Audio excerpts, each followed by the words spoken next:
again, we gather in search of the truth, dark, and mystery. It's the Drunk Turkey Show. Big development today in the investigation into the murders of 4 University of Idaho students. According to state and local officials and court documents, 28-year-old Bryan Christopher Kohberger, has been arrested. He was arrested in a raid this morning in Pennsylvania. We have new details on what Bryan Kohberger was doing right before his arrest. Police says a tactical team burst in to arrest the Idaho murder suspect. He was in pajamas and latest gloves, stuffing trash into Ziploc bags. Hey, greetings from the year 3000. It still sucks. This is Philip J. Pride, and you're listening to the Drunken Turkey Show. Your one stop for this sort of thing. Hit that button, like and subscribe. You know what to do, just like every other podcast. You guys know what to do, just like every other podcast. What is up, everybody? Welcome back to the Drunk Turkey Show. I'm Daniel, and today we have an excellent show for you guys. We have a special guest who will be joining us here in a moment. We're going to be talking about the Bryan Kohberger case and the newest stuff that's kind of come out, him wanting to change his plea, etc., and so much more. So please hit the like button, hit the subscribe button, ring that notification bell. Without further ado, let's bring the guest of honor, Steve. How's it going, Steve Goncalves? How you doing, my man? Doing pretty good, sir. How you doing? Not too bad. Not too bad. Football's back in session. So I'm loving it, man. It's Friday. It's beautiful. The weather's great. It's not winter yet. It's a good day. It definitely is. It definitely is. And congratulations to your family and to your son. I saw the recent nuptials. So congratulations on that. Yep. Even out of tragedy, beautiful things can happen if you have a good attitude and you just be who you are. Be a strong family, and good things happen. And we met Olivia. We got an A-Livia. Now we have an Olivia. Beautiful name. And now we have 2 of them, just like we have 2 Steves. So, we had 3 Steves when my dad was still around, but yeah, it's pretty nice. That's awesome. That is awesome. There's 2 Daniels in my family. I was hoping for a third, but got nothing but girls. So. I told my son I'll disown him if he doesn't have the 4th. So yeah, he's got business to do. He's got work to put in. There you go. Yeah, my dad told me the same thing. He's like, we need a third, and it just didn't happen before me. I got 3 daughters. 4. My oldest, she didn't make it through delivery, and so I would have 4 daughters. But yeah, my mom cursed me. She told me, because I have nothing but brothers, you're gonna give me nothing but granddaughters, and she was right. She was right. Yeah, I told Christy we're having 5 boys, and I had the names picked out, and she was not listening. So, we got 5, but we got 4 girls out of it, and it was actually probably the best thing for me. I would have been a savage and probably would have been like arrested or something, gotten in a lot of trouble with 4 boys. It would have been bad. The house would have been unruly. There you go. It was good to have girls. Yeah, no, yeah, they're amazing. They're amazing. Yeah. And so kind of transitioning, I know this is a not an easy subject, but Bryan Kohberger, he's wanting to change his plea. One, were you guys even notified about that, or did you find out kind of with the rest of us? And 2, what are your feelings about him wanting to change his plea? We got some half-handed BS story. I've since learned from some authors out there that the other family members had heard on Monday. On Friday, we heard we were discussing how we could safely get to the courtroom and make sure that we weren't going to be, because we'd already had our car vandalized. We had these Kohbergers that threw a bunch of food on our car, some really disgusting stuff. So that was kind of a contention, like, how do we make sure that we're safe? I didn't want to have to knock somebody's head off just so I could get to a courtroom. And so they were going to have police there and all that stuff. And then at the very end of that, they said, oh, and what would you guys think about a plea? And they just kind of slid it in like that. And we had just a light conversation. And the Coronadals were also a part of the same. We had a family call. We did it at the exact same time, which they didn't like. They tried to keep us all in separate little bubbles, but we were getting close to going to war. We're going to go into the courtroom, so we were all staying all on the same page, all staying together. We weren't letting them separate us, which you can't underestimate how much. I mean, when we go into the courtroom, they put us in separate rooms and stuff. So, and it's nothing we wanted. We never asked for it. Like, we were literally texting each other, like, "Where are you guys at?" And they'd be like, "We're in this room." And we're like, "Well, why are we over here?" And it was very, that's when we started putting things together. Like, they didn't want us to all be united. They didn't want one force, one unified message to have to deal with, because if that message wasn't what they wanted, it would look really bad for them. So they did this strategy of separating all the families. But in that particular case, we were on the same page, and we didn't have a lot of discussion. And then we've now since learned that a week earlier, his family was part of the negotiations for this plea deal, and now he's calling them witnesses, and how ridiculous that is, and how embarrassing Idaho must be. And the so-called leaders of our courtroom might be feeling a little stupid right now, because they played into this, master degree criminology's back book. They played into it, and there was families that were saying, "Hey, you need to be careful with this guy. He's not your average criminal. This guy has probably dedicated a portion of his whole life for this moment in time right now. And we're just unfortunately we're unfortunately part of his master plan of destruction." Now, he probably obviously didn't want to get caught, but he also had plans when he did get caught. He probably knew eventually somebody's going to catch you, because we've seen some things that he's done that he learned back in college. He's doing the same behaviors that somebody else he's followed, BTK. He's doing some of the exact same behaviors that man did when he was caught. So that tells me he's had this in works for a long time. And we already know that he's wrote papers, and they talk about some of the things that he did in real life, like opening the door and not reopening the door. Don't ever close the door. And he was trying to pretend like it's from the perspective of a police officer not trying to contaminate a crime scene. But you can flip that on its head and also put yourself in his position. How do I go in there as the murderer and not leave any evidence behind? Yeah, no, I could, based on the information that was coming out and the evidence and hearing some things, it sounded very much like they were prepared for a person that was very prepared, or at least they were they knew that the person that committed this crime was very prepared for it, and had gone through extreme lengths to prepare for committing the crime. And has it changed? I know the plea happened. Do you guys still like, how can I put this? I know that there's a plea deal change. He's wanting to withdraw it. Has were y'all notified about that in a similar fashion as well? Or is it been more openness since? No, they didn't notify us. The media notified me. I've got a pretty decent relationship with, if you can help my family, then I will work with you, and I will be respectful. I'll do an interview. I'll do anything I can to stay informed.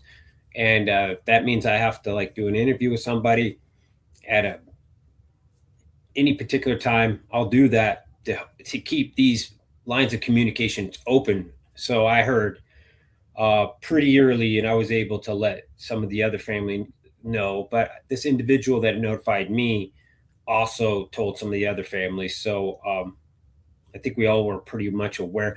But again, that was way after his own family had already heard about it as well. That's wild. That's wild. It's more like they're pandering or towards him and his family than the victims. And I find that to be insane. Not saying that it will, but if it does come down to a situation where he does go to trial again, Do you know, is it going to be Bill Thompson again? Did he retire? Do you know any of those things? Thompson was reelected in 24. He tried to retire beforehand. I personally believe he knew that Ashley wasn't ready for a case like this, so he stayed around one more term. I think it might be a 6-year term. I don't know for sure, but I know he's not going to this is his last term, is at least what he said in the past. If something's changed between now and then, I doubt it, because I mean, the man is like 73, 74 years old. He's into music. He deserves a retirement. He should go and do that. So I don't think he would be a part of it. I don't think so. Gotcha. And if it were to change, how would that make you feel? Are you embracing change? Would you prefer it to be different? Well, I was afraid that we would be dealing with this a year from now or 2 years. I told the courtroom and anyone that was willing to listen, don't make the families have to defend this case for the rest of our lives. You guys have one moment in time, sit down with this guy, get some concessions. Unlike Turvey, who thinks you can force somebody to allocute, you can't in Idaho. It's ridiculous that he doesn't even know Idaho state law. But you can't force that, even though he said that. You can only get concessions. You can go sit down, turn on the recorder, have Ann sit next to him and say, you are willing to give this information up because you understand that this is going to be used against you, and then have him lay it out. And he could have. There's strategies. You don't want to just get him to confess. You want him to confess to multiple things. Like, did you not break into the home? Because right now he's challenging he didn't murder them. But if you would have, if Thompson would have done his job like we were begging him to, because we had Shannon, who's a much better a lawyer than Thompson ever could have been. He was like, hey, he may challenge this confession, but he can't challenge both at the same time. So get him to say a separate plea that he did the burglary, and then get him to say the murder as separate offenses. So then you have multiple problems for him if he goes down the road of this, I'm going to go and I'm going to challenge what I said. I'm going to say I had ineffective counsel. So there's strategies that have been done throughout our states, all 50 of them put together. There's a lot of strategy that's out there. And I just felt like we had some people who just were rushing, try to get it through the door. They hated the media. They hated the attention. And this is why we are right now. This is why we're facing this. It's super unfair. We shouldn't be doing this. But I'm not scared of it at all. I know we will kill this man. Mm-hmm. He will be dead. And I will laugh in the Kohberger's face when he gets a retrial and we kill this man, because they see the digital forensics that I've seen, and they map him and they identify that he's in the car and there's no doubt about it. And it hits this house and goes right past this camera, and this phone's on and he's doing turn-by-turn directions. I know how toast this guy is. So I would love for these guys to get what they think they want and then just live with their decisions. Well, it's one of the things that I've said a lot about this, about Bryan Kohberger's defense team. It just seemed like everything that he's asked for hasn't really worked out in his favor. Whether that was changing of the judge, locations, waiving the speedy trial, all those things. I think that it would have worked much better in his benefit had he gone to trial in Moscow much quicker. But everything that he has asked for has worked out negatively for him, and I think this one would as well. I for one am as also not afraid that if he were to get a new trial, I think it would result, in him getting the death penalty. I doubt it's going to get there. Any concerns on your part that it actually might go to trial? The highest I've ever heard an expert tell me is 3%. 3%. Yeah. And that's actually done with some kind of legal AI that goes through all the cases. Some argue a mass murderer has never been able to use this strategy, but there's some cases that are pending right now, so it's kind of hard to say. Mm-hmm. So the average is 1%, but I've heard as high as 3%. So I'll say 2% chance that this strategy works. And I hope I'm wrong on that, just because I don't want to put the other families through that, even though it's something that I would love to see. I'm built for war. I'm built for this type of stuff. I think we need leaders in our courtroom, and we don't have any anymore. 90% of our cases are settled out of our courtrooms. And it's hard because you make one little mistake and the people feel that you throw the whole baby out with the bathwater.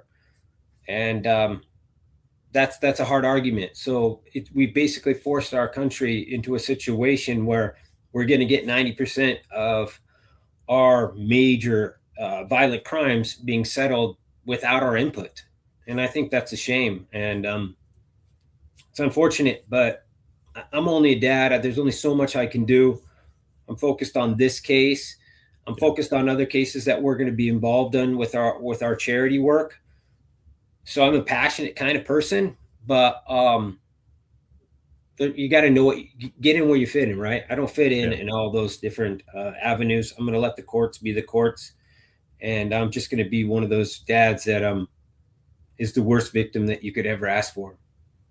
Yeah. Yeah. And that's all you can do. You're your daughter's advocate and the one that speaks the loudest for her. And so you got to do what you got to do. And if it does go down that direction, I'll be in your corner backing you up, my man. And so with what Bryan Kohberger is saying, I think he's kind of bringing in what was his name, Brent Turvey, I think is the defense expert. He's using a lot of what he has put out there in his book called A Broken Plea as part of the evidence that he's trying to utilize to get a new trial. I've read some of it. Some of it had something to do with hair and Ethan's hand. When I went through the documents, it said it was his own hair. So I'm not seeing anything there that there's a leg to stand on. But from what I understand, Turvey's also kind of maybe taking some shots at you guys. How do you feel about him? And anything you want to say? When you say Turvey, I think the forensic gigolo. That's what I think. The guy who takes money to make your crime scene whatever you want it to be. He literally brags about taking tens of thousands of dollars and going into a crime scene and reenacting it, acting it, and making it what you need it to be. Do you need two perpetrators? Do you need a different weapon? Do you need multiple weapons? That's what this guy does. He walks into a crime scene with preconceived ideas that have been delivered with thousands of dollars. And then he goes in there and he finds them. So yeah, Turvey's a joke. I wish I could tell everybody what I know and what he's facing. And he should be really, really careful talking like he's me. I can talk all day long. I'm not the one being investigated. I'm not the one with information that I signed a contract to protect. They didn't give me anything. Everything I got, I earned. I paid for investigators. I had a private investigator. I did my things. Everything I got on my own. That man was given things, and those things have found their ways in different places, and they're all coming back. And he should be he should be listening to his lawyer. His lawyer's got to be telling him, you probably shouldn't be doing interviews anymore. Well, one of the weird things is, and one of the things that has come up is the Dateline, who leaked all the information. And I think a lot of people were looking in one direction, whether it was the prosecution or somebody, related to one of the victims, a family member or such. But then you hear what Turvey is saying and some of the claims that he's putting out there, I find odd and interesting because there's some things that he shouldn't know. I mean, you have the person that creates or recreates the crime scene, and then you have the digital aspect of it, and sometimes those worlds don't intercept. However, he seems to have information that's outside of his expertise, so to speak. In fact, even Ann Taylor has said that he's speaking out of his expertise. I don't know. Are you catching the dot that I'm connecting here of potential where this leak might be coming from? I'll further it. So why does a crime scene expert have letters that BK wrote to his dog? How do you correlate a crime scene with letters to a dog at his house back in Pennsylvania? So yeah, you're onto something, and everybody's onto something, and everybody's reverse engineering back to this individual. Time is limited. There's an investigation going on. I was contacted today. I'm going to tell you that man's high on a list. I'm not on that list. I can sit here and smile my ass off. That man is looking at sanctions. He's looking at never, ever entering a court again. Or he can. I've asked these questions. He can, but they can also bring up what has happened to this court order and how a violation could have occurred. And if he's actually the one that they go after, that'll be used ever all throughout his career. He'll never recover from it. So I hope him and his book buddy make enough money so that's his career, because he may be looking at some retraining. Maybe he goes back to the university. I heard he used to be in the university and harassed a bunch of young, cute girls. So maybe he should go back there. Maybe that's why he really feels aligned with BK. Like they've had this thing where girls complained about him back when he was in the university, kind of drove him out of there and got him into the courtroom. He might feel very like similar to what BK went through. Yeah. Another person that identifies with him. It's insane. But I think it's also a money ploy for him, and that's my opinion. He putting out the book, etc., and him going after yourself and your family. I think he's pandering towards a certain group of individuals that feel a certain way about Bryan Kohberger. In fact, I saw some weird, articles about these love-struck women and men sending him videos and pictures of themselves and things of that nature. It's insane what is going on out there. It's absolutely sick. And so another defense expert that you have spoken to recently, Cy Ray, he's brought up a couple of interesting things, including one thing that Bryan Kohberger may have been, in fact, in the house a week, before the murders had occurred. In talking with him, how much have you learned from Cy Ray? Me and Cy Ray have a lot of shared background. So we've talked a little bit, but I don't want to talk on his behalf because it's just not fair, especially when you talk about digital and forensic. It's even when I'm sitting next to a coworker that I absolutely love. I mean, my coworkers I love to death, but they'll be like, Steve's got his own language. Marcos has got his own language. Corey, we all speak. We understand our nuances, but that to ask a stranger to speak for you. But what I'm trying to say here is how I understand some of the things that he's diagnosed is there's 2 other phones in that house that have the exact same AT&T footprint. So when it beacons, when it echoes out, there's 2 phones in there that look exactly like BK's. So when he sees his phone connect with the house, he's already seen that same signal, that same phone, that same program in the house moving around. So you're looking at 6 months of data.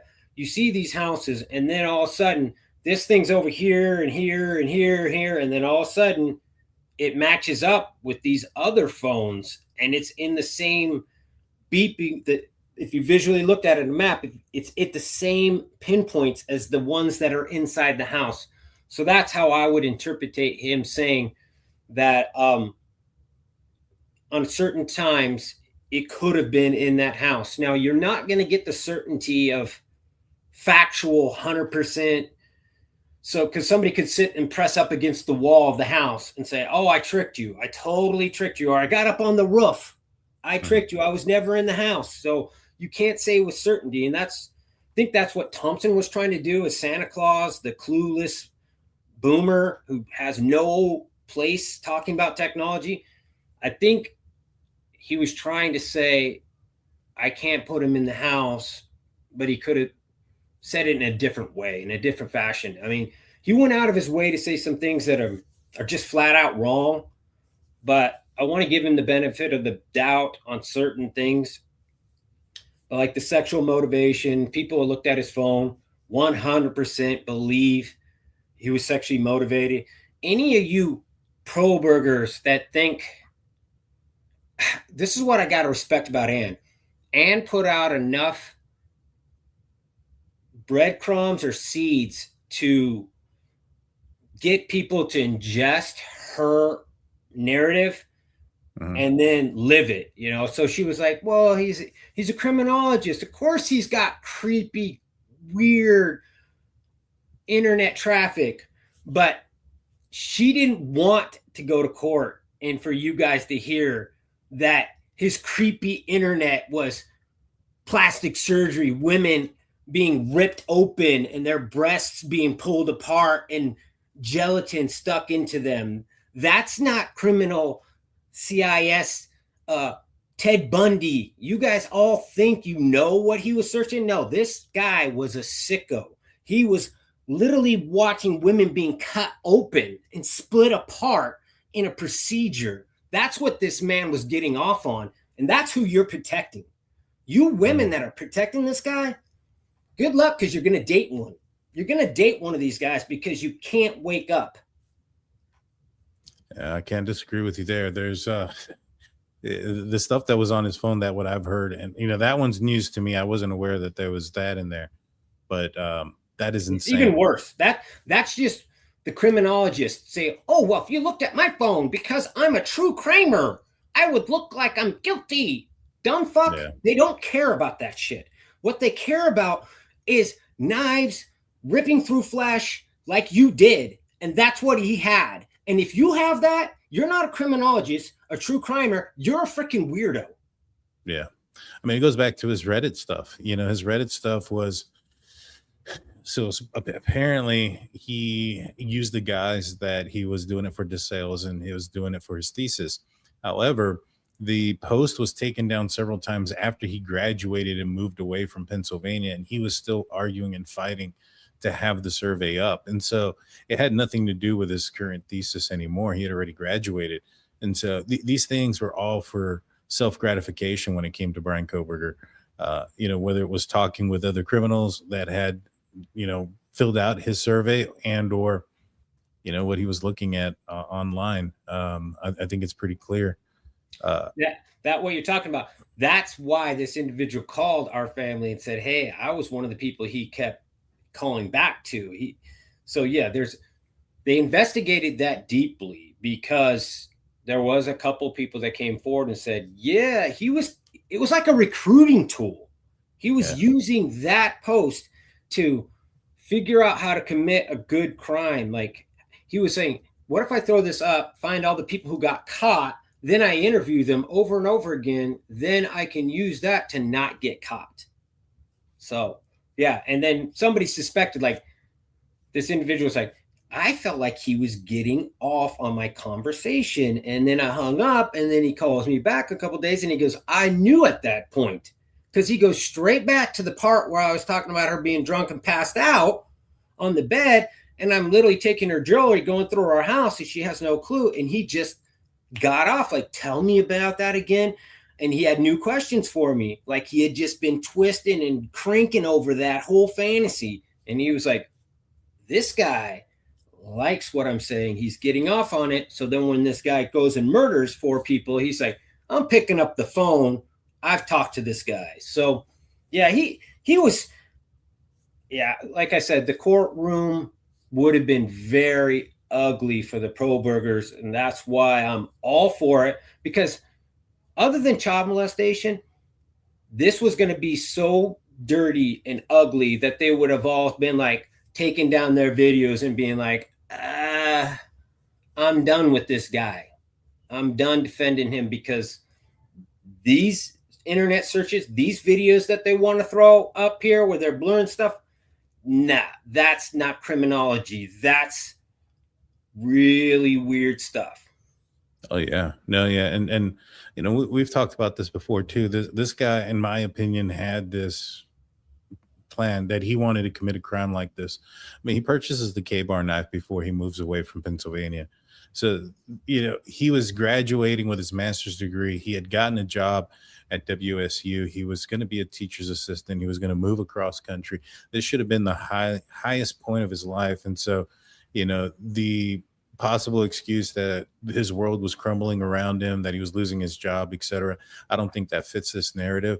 He was also trying to get with the whole Reddit stuff even after his thesis. So to me, this guy wanted to commit this crime, and maybe perhaps he attempted to commit this crime in Pennsylvania before he went across country and just wasn't able to do so.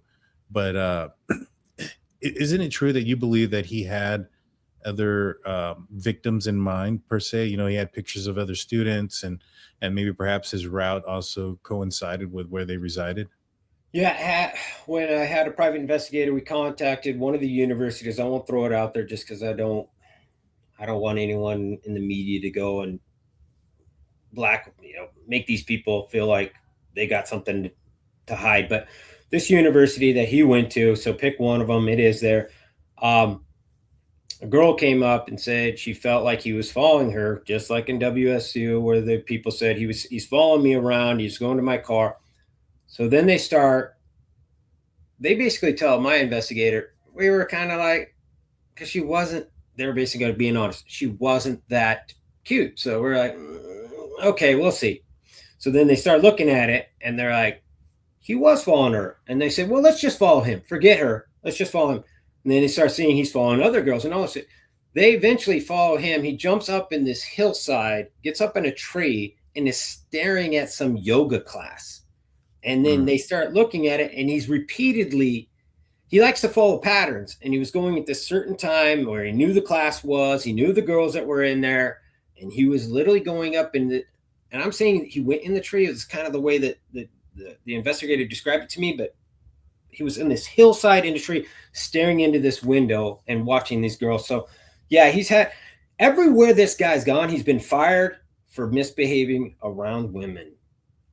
So sometimes you just got to call it what it is. I mean, he's into his 30s and he's still behaving this way. And it's just really sad that we don't listen to girls or I'll say ladies, when they say, hey, this guy's not normal. And then there's enough people, because anybody can have an awkward day that they're just half asleep and they say something makes somebody uncomfortable. But when it's repeated over and over and over, you get up to 13 times.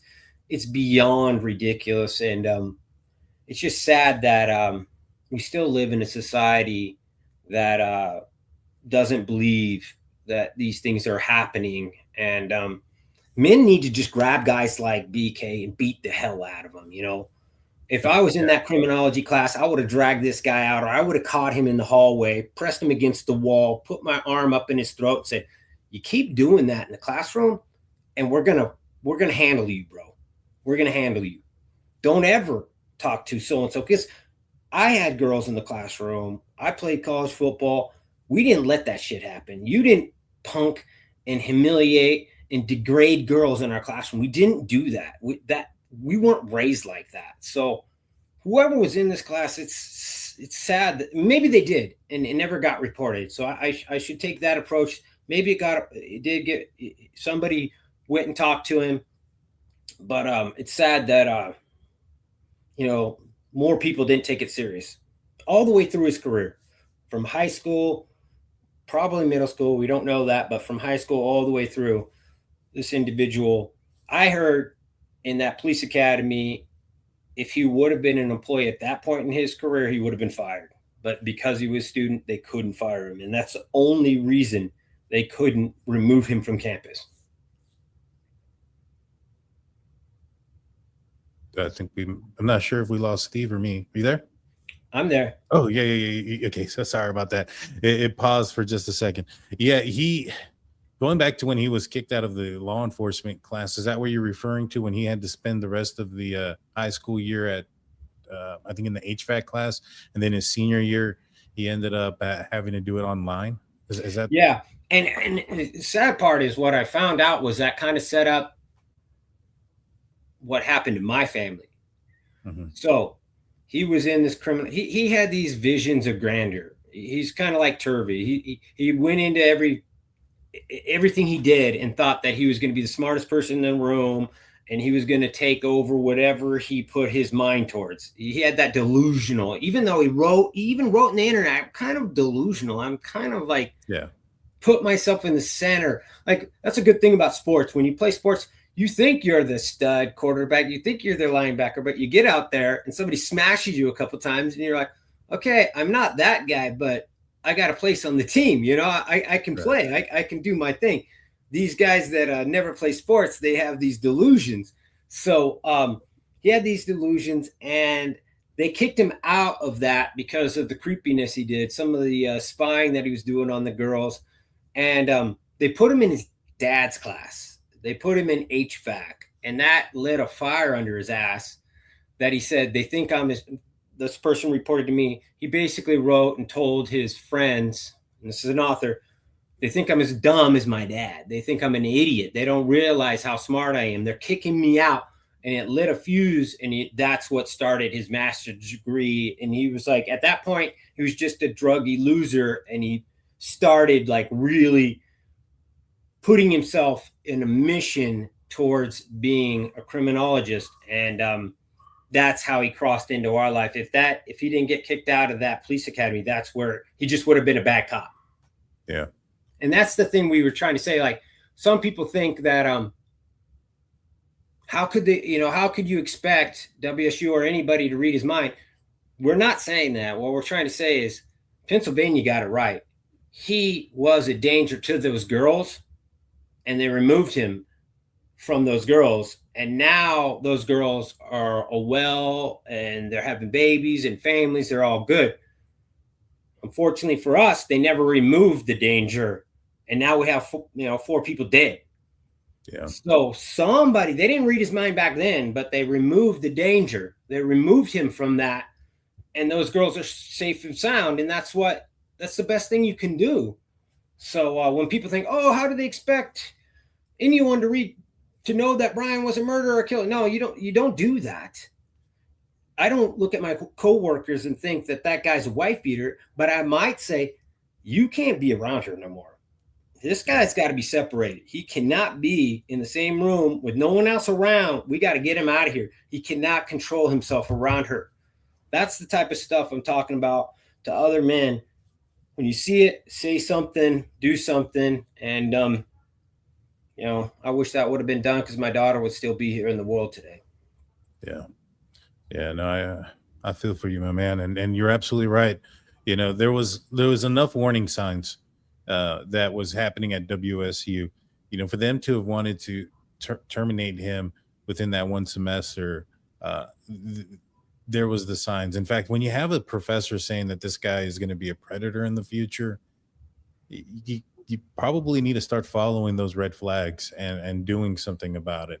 Not to mention, once something does happen and, November 13th happens, and then you have this guy who's a problem at your school, and you don't put the pieces together to figure that out, that this guy who's having issues, and especially when the bolo comes out that you're looking for a white Elantra, I just couldn't fathom how how WSU just dropped the ball multiple times there. Which, like I mentioned, I'm suspicious that the fact that they terminated him the same day that Moscow Police Department found out who Bryan Kohberger was. I think we all are. And where there's smoke, there's fire, right? We're not idiots. Some people are pretty slow at picking up facts, but I think for the most part, a lot of people understand that something doesn't sit right with the fact that he gets fired the same day that he's named by the FBI. The FBI are probably the best of the best when it comes to investigations. So they name him, and then all of a sudden this university, that's the moment they feel that he's crossed the line, and he's not even there. Yeah. He's halfway across the country. It's like, what happened that day? Well, the facts tell us we know exactly what happened that day. So yeah, and unfortunately, it's still happening today. There's girls and even other people, maybe smaller kids that are getting bullied and treated badly like that. And we just got to do better. We have to, when we see something, we got to stand up. If you raise your children that way, Kaylee wouldn't have put up with bullies like that. Maddie would have got up in his face. I'm telling you right now, Maddie had zero fear. She would get into a guy's face and tell him, get out of here. Don't talk to my friend like that. She was very strong when it came to, she was a quieter girl, but when it came to somebody being bully or punking someone, she was the first one to jump up and get in there and be like, get out of here. So it's just unfortunate. It's unfortunate that we lost some really amazing people. But out of that came this. And we're working with the charity, Murder Has a Name, and we're going to help other families figure out how to hunt criminals, how to hunt who killed your children. It's like a hunting course. I'm literally going to teach you how to go through your evidence, work with your investigator. Your investigator's already there. He's already got these nuggets there. Call him back up, say you got some funding, tell him, let's reopen this case and let's figure out if we can do some IgG. Hair back in the day was just, oh, is it the right color? Is it the right freaking texture? Those days are over. No, we can figure out way more information. So these guys that are doing these crimes, their time's a number. I talked about this a little bit, and it's a hard subject to talk about because I don't want to dismiss anybody who's gone through rape and didn't get justice, because there's more women out there who have gone through a rape and didn't get justice than I could ever understand. But going forward, rapes have dramatically dropped. They're the fastest category of dropping. They're in some places, in a lot of cities, they're dropping over 90%. Because people understand that the fluid exchange is pretty much guaranteed. You're not going to get away with it. So pre-planned murders are almost gone.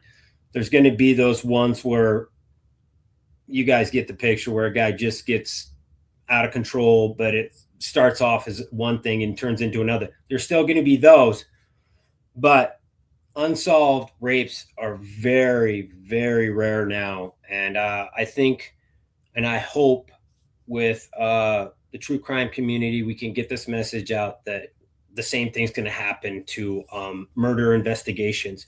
We're going to get to the point where you're going to drop a piece of hair, you're going to sneeze and leave some DNA, you're going to do something wrong, and it's not worth it. Go talk to a doctor. Go figure out what your vice is. I mean, like this individual, he had vices up the you-know-what.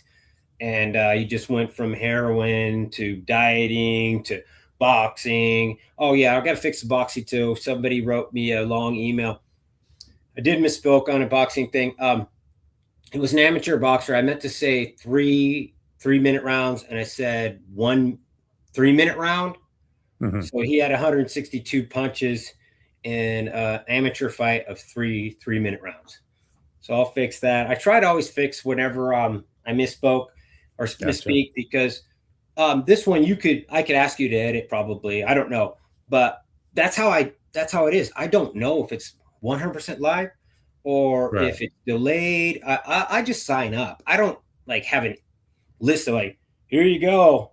Tell me, these are the terms in which I speak with you. Unlike this, who is this? What the heck's this loser's name again? Turvey, this first time I've never said the man's name. You want to say my name, Turvey? Let's have it, Turvey. Come get in my face. See what happens. So, Turvey, I've never made a penny off an interview ever. I do it for my daughter. Unlike you piece of shit. I don't charge tens of thousands of dollars for anything except for my job. And I don't need to vulture around dead bodies and murder victims and people who've been raped to scrape up some money and be the gigolo forensic who tells you I can make that forensic be whatever you need that crime to be. I will make that crime scene look like whatever you need. That's who you are, bro. That's why you're an investigation. That's why they're coming after you, not me. I'm way bold. I say all kinds of crazy things. I say things that people drive them nuts. But I'm not like you. I'm not crossing that line. I'm not doing illegal things. Yeah. Nope, not at all, man. I'm just defending my daughter, and I'm doing it for free. So we issued out a challenge to that loser. He'll just ignore it. So don't speak on my name, bro, unless you really, we can handle it. We can handle it.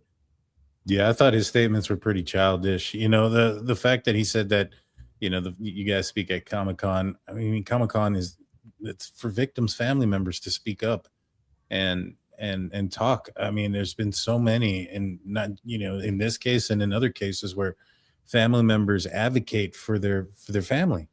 I think it's outrageous to attack somebody who lost a family member in the manner that you guys. Well, I get it for him because he's a cuck.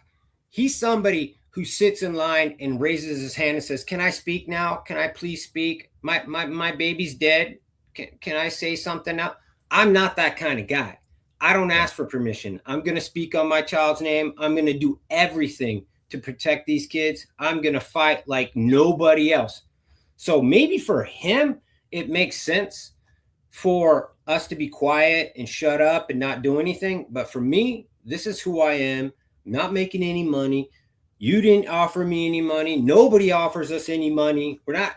I think he said we went to CrimeCon looking for a documentary. What are you talking about, dude? What documentary? This guy's so full of shit. And if you never would have spoke my name, I never would have spoke his name. And I'm going to come for you, bro. And guess what? You're lucky I didn't put Olivia on here because we would be sitting here and just ripping. You probably would not have a career anymore. Okay? That's how good Olivia is. Don't let me sick Olivia on you because it will be bad, dude. She's already sending me things. You said Kaylee's room was where the murder happened. That's how pathetic you are. Your little book with your little, you said it was in Kaylee's room and she was the target. You're clueless, bro. Your work is sloppy. I can't believe they paid you money. You should never be in a courtroom again. And I hope they sanction you, and you never are. And when you're looking at that kind of expert, that's probably an attestment to what kind of defense he had, which is when you have to lean on somebody like that, is what I mean, is you probably don't have much of a case. And like I said, I think they he knew it, and which is why he pled guilty, and he wants to take it back now because he's not getting the right living conditions or whatever he thought he was going to get. And he's a piece of crap. I agree. I agree. Yeah, 100%, man. I mean, that man, he spoke my name first. I never said one thing about him. I don't try to push other people's work. I just try to focus on the kids and the case. Yeah. I don't name drop. I don't do that. But if you're going to bring my name up, here it comes. Here it comes, buddy. And what are some of the things that he's claiming? I think he claimed that there was hair in Ethan's hand, which the documents say that's not the case, that it's Ethan's hair. I think he mentioned that there was he likes to change because he's so late to the game. He's so pathetic. He'll listen to like Lana and some of these other people that correct him. So now he's saying it's on the bed bunk or next to the bed. He's trying to focus. But first he was saying he reached up and ripped it out of his head. But that sells books, right? He said that at first. Now he's like, well, it's not in his hand. It's next to the bed on part of the bedpost or whatever he's saying. And there is a chunk of hair there. But listen, people, I hate to be the guy to explain it to you. And I hate to do this. And I hope any parent that's part of this case turn this off right now. He's wielding a knife in their heads. Chunks of hair and flesh are ripping off their skulls. Hair's everywhere. It's everywhere. Yeah. And for you guys to be manipulated, not understand that there's chunks of hair with blood on it and they're not going to process it, no shit. No shit. They know exactly where it came because you could go plug it right back in. And that goes for both crime scenes. So don't get manipulated by a loser writing a book. And that's the only reason I'm saying this. I would never say this. I would have taken this to the grave. But this loser trying to make money off of you and manipulate you guys, and you run around like clowns saying Ethan had a chunk of hair with some focus. We could change the whole case. We're gonna change the whole case. You guys are idiots, man. And you're getting manipulated. And that's what really frustrates me, is you're getting so manipulated that I'm like, you know what? Maybe I just got to come out, give the nitty gritty, the hardcore stuff, the stuff I can't see on TV. And that's why I chose yours. And that's why we're here. That's why we're seeing it. It's very clear that hair has nothing to do with him. And the fact that that kindergarten retard wrote it in there like that, good luck. Good luck, because that isn't enough. They never said it was your hair, bro. How is that going to be a big enough game changer to overturn your conviction? You're not even pointing to something that is meaningful to change the outcome of the case. You have to point to new evidence that is so radical that if it went to court, you would have been found innocent. The fact that somebody's hair wasn't tested has zero. That's an alternative suspect. That's all that is. That doesn't change your reality. That doesn't change your DNA in the sheath. With multiple touch points on it, he is so done and did the best job she could have possibly done. She was saving it. You guys don't even know. His alibi was not going to even be allowed in court. He was not going to be able to even tell people that he was out driving and looking at stars and he wanted to go away. That was all that the jury never would have heard that, because he could never, ever provide an alibi. No, he couldn't. And, you know, the only one I think he said was that he was at the Wawa Park, which I thought was interesting, because Joyce LePage, that's where her body was found, and she's been often rumored to be the first victim of Ted Bundy. And when they looked at Bryan Kohberger's phone, it was riddled with Ted Bundy. It was riddled with Patrick Bateman from American It was Psycho. on his mind. Exactly. That's why. It was on his mind. And remember, when he chases her down the steps, and she goes and she does that thing, and that's what Dylan reports, and then Bethany hears the table get hit and cups bounce off the floor. Now you have two different sources. So all the conspiracy theories, follow me out here. You got somebody downstairs, somebody on the middle floor, both saying they hear something coming down the stairs, the table, a bang. That's probably the table, because she says, I followed hearing cups. Those, those red, what do they call those? What do they call those? Solo red cups. What is it? Solo? Solo cups. Red solo cups. When those hit, they make a weird sound. If you've been in a college town, you kind of know that sound. It bounces off there. There's water flinging all over the place. So here's that. That's double calibration, or double people giving the same witnessing. So then he comes down and he chases her in there. At that moment in time, in his mind, 911's being called. Because he realizes there's somebody else in that house. And once he realizes there's somebody in that house, he has to make a rational decision. Do I go into that room and kill her? And what if there's a boy in there? What if there's more in there? I know 911 was called when I chased her down there, because I've been in here fighting for 2, 3, 4 minutes, whatever amount of time. He went after Ethan and went after Xana, and Xana fought her little ass off, literally her butt in blood on the floor. She fought her ass off. And that happens. He's thinking to himself, 911's already been called. If I go in there, I'm going to be in the house when they show up. So he just walks off, heads to the car. We all see that car taking off at a high speed, and then it heads. And then if you know that town, most ways back to Pullman take you past the police department, which he's thinking is sending cops back his direction. And he doesn't want to be blazing one direction as the cops go past him another. And they might have cameras on their cars filming. So they basically makes a rash decision, heads south, which is the safest direction he thinks he can go, because going east isn't going to get him closer to home. So he's got to go south. He could possibly go up north, but he goes south, and then he starts doing this path. He gets lost, he's trying, and if you look, there's only so many opportunities that'll take you to the west side, and he needs a road that takes him straight to the west. He's going straight south. He needs something that goes across west. Look, and you can count him. He's just numbered, and eventually he pulls off on one of those, makes a decision, turns on his phone, and boom, he's done. They can now map him from his turning on his phone in Idaho to the house at 421 or 420 leaving. They can now say, could he leave this location and be at this location? Does it work? Does the math work with the roads and the options? And it's 100% match. Furthermore, when he goes back, they nail him on the way back. It was over. It was done. He was roasted, toasted. And I just wish Thompson would have had the courage to make case law, do all of America a favor. We're going to spend $8,000. Let's make some law. Let's shoot some holes in this guy. Tell everybody in the world you come here to Idaho and you kill our kids, you're going to end up and die. Like Texas. Texas is pretty badass. They don't play.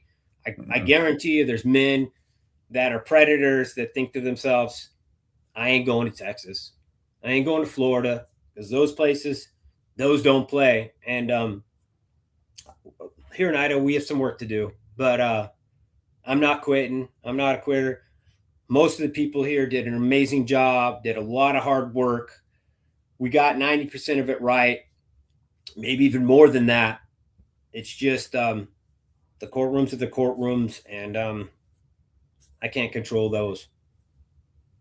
And so with the timeline and Bryan Kohberger leaving at a high rate of speed outside, heading south and getting lost, I agree with you. I felt that he felt that somebody was aware of his presence and that 911 would have been called. I think Dylan reports that she screamed out a couple of times during the attack. So even if he didn't see her, he had most likely heard her. And, from what I understand, the house was fairly small. So somebody screaming out, I think it would have carried, especially at night. And so, yeah, I think he definitely got out of there. The direction that he went, that makes sense. I had often thought about it as that he meant to. I know that he downloaded the Broadcastify just before the murders happened around, oh gosh, what time was it? I think I actually have it here when it was, but he had downloaded Broadcastify that night. And what Broadcastify did was it would allow somebody to listen to the 911 dispatch from Whitcomb 911 that night, and which I believe both Pullman and Moscow, their emergency services go through that. So I thought that it had to do that, but the explanation of him panicking, knowing somebody's there, and him having to go a different direction away from law enforcement makes even more sense. And I think I like what you're saying, though, because I've thought the exact same thing, and I've heard multiple people that are very intelligent that do this for a living say the exact same. So put yourself in his position. The scenario that we gave, which is more Cyray than me, I'll say that there's some of that we've always aligned with, but he added a little bit of nuance to it. But knowing what you're saying, if he knows once I turn this thing on, I can start hearing the cops talk. How much pressure does that put on him to want to turn that phone back on? Curiosity killed the cat. So he could have turned that on for directions, but you might be more right in him being like, the minute I turn this on, I might be hearing them going to the crime scene and hearing about what's going on, all that chaos. And he turns it on. He doesn't hear the chaos. He starts slowly moving back, and then he's still listening. He's not hearing chaos. Then he goes back 9 in the morning to 9:12, because he knows there's no chaos. At that point, he knows nobody's called 911. So maybe that girl just didn't realize what was going on, thought it was some kind of crazy prank party, whatever. And I wonder if the second trip was more, I'm looking for the sheath. I could have dropped it in that backyard. I'm going to go surveil over there and see if the path that I went to my car, if there's any, he could have had binoculars. He could have had whatever. But he went back there. We know he went back there. So that's wild. And thank God he was that stupid. Now, Kohbergers will be even stupider and be like, oh, he never would have turned on his phone if you did the crime. It's like, okay, dude. So you can't admit when he just is stupid. So you got to be stupid. It's like, I don't get it. It just doesn't make sense. You know, I used to tell people that all the time. They would tell me, I would see like, man, you know, he took his own car because this was their argument. Why would he take his own car? Why would he leave the knife sheath? Why would he why would he turn his phone on? And I'm like, you're saying all these dumb mistakes that he made, and you're surprised he got caught. Why? Like it makes zero sense that you would think that he wouldn't get caught. And here it is. It's in this document here. It goes in Kohberger's Chrome tab history on his phone. I located where he searched Google for broadcastify.com/listen/feed Pullman Police and Fire Dispatch live audio feed on November 13th at 12:26:49 a.m. So just before the murders occurred, or before he takes off to Moscow, he's listening to the feed for. That makes a lot of sense because he kept the So Bright people told us that he factory reset his phone a few different times. So even if he had that application, he may have needed to relook it up and reconfigure his phone, because prior to the crime, you're probably going to clean up all your background. And then after your crime, you might reset your phone again to clean up your history. So people don't realize that there's some history that's stored off your phone. I don't try to go too into it because I don't want to protect those type of people. Right. A lot of the stuff that I've been told is they don't want somebody to inform the public how this stuff works, because when you inform the public, you inform the creepy Kohberger who's trying to get a PhD in how to kill people. And he's not the first guy that wanted to be a cop or wanted to be some type of court member, a Dexter type character, to have an inside scoop. Like, they live these fantasies. They love this, like this website that he was going to, where it's plastic surgery and people are openly doing surgeries and showing other doctors how to do them. And it's a honeypot. So he's not the only one that's been caught there. And they don't want people to know that they're on to certain sites, and you might be seeing something on purpose so that they know who you are, and then you're on a list. There you go. That'd be smart.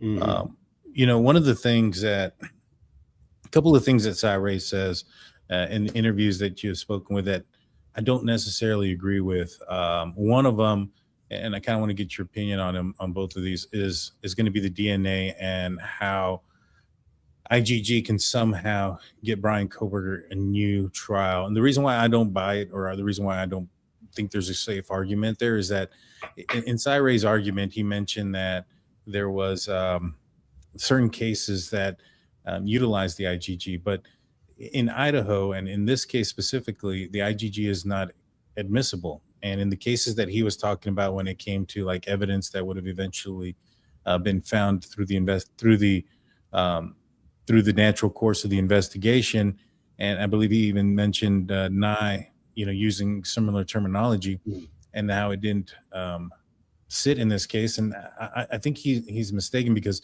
in those cases, and the evidence that he was referring to was evidence that was admissible. This case, the IGG is inadmissible. It's not in any warrant. It's not in any search. It's not in anything. There's one WSU warrant that mentions DNA, and if it comes back not being Bryan Kohberger's, not to look at it. But what that's referencing is because I believe at the time they hadn't arrested Bryan Kohberger. They had only gotten his dad's DNA from the trash can, which is a completely legal means of obtaining DNA. And so since they hadn't done the match to Bryan Kohberger's yet, they couldn't put on there saying, hey, well, we have Bryan Kohberger's DNA. And so that's why they put on there, though, in my opinion, at least, maybe I read it, that it sounded like they were saying, well, if Bryan Kohberger's doesn't match, then we don't use the DNA, or something to that nature. But outside of that, there was not one search, not one warrant. It acted as a tip, and a tip that you can't use. And I mentioned this before. If it was like, for instance, a drug case where somebody tips off to me, hey, this person's selling drugs, but you know, I'm not going to be a part of this investigation. I'm not going to testify. Here's the information. I can't go get a search warrant now. I can't go and knock down the house. I got to go build a case. So what would I do? I would go sit around it, watch it. Then I would, find cars that are going in there, leaving after a short period of time. I'd pull them over, find probable cause to pull them over, search, find drugs, get them to flip, and then build a case. You have to build a case. You can't just go in there with the information. And in this case here, I felt like the law enforcement did that. They were able to get his phone number from traffic citation. They were able to then pull the information from that. They were able to look into his background and his history and his Reddit and things like that, which all gave them probable cause to search further into him. And then once they got the DNA from his dad, he's done for. I don't know. I don't see the connection there. Do you have any concerns personally with the IgG and how it was used?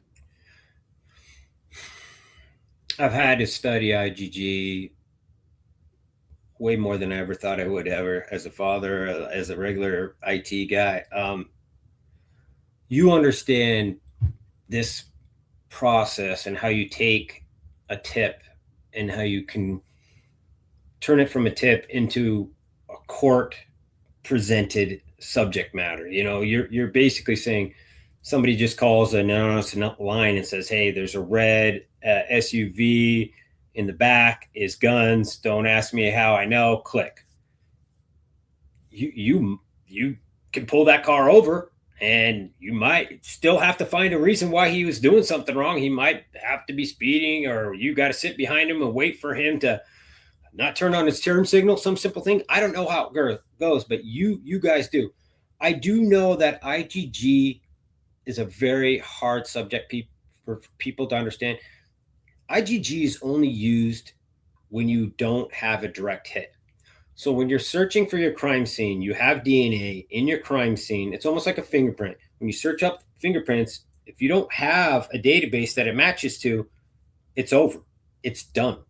That's the same with IgG, with DNA. But IgG takes it a little bit further and says, unlike the fingerprint where you're in a dead end, with IgG, this person might share some of his DNA with some ancestry up here.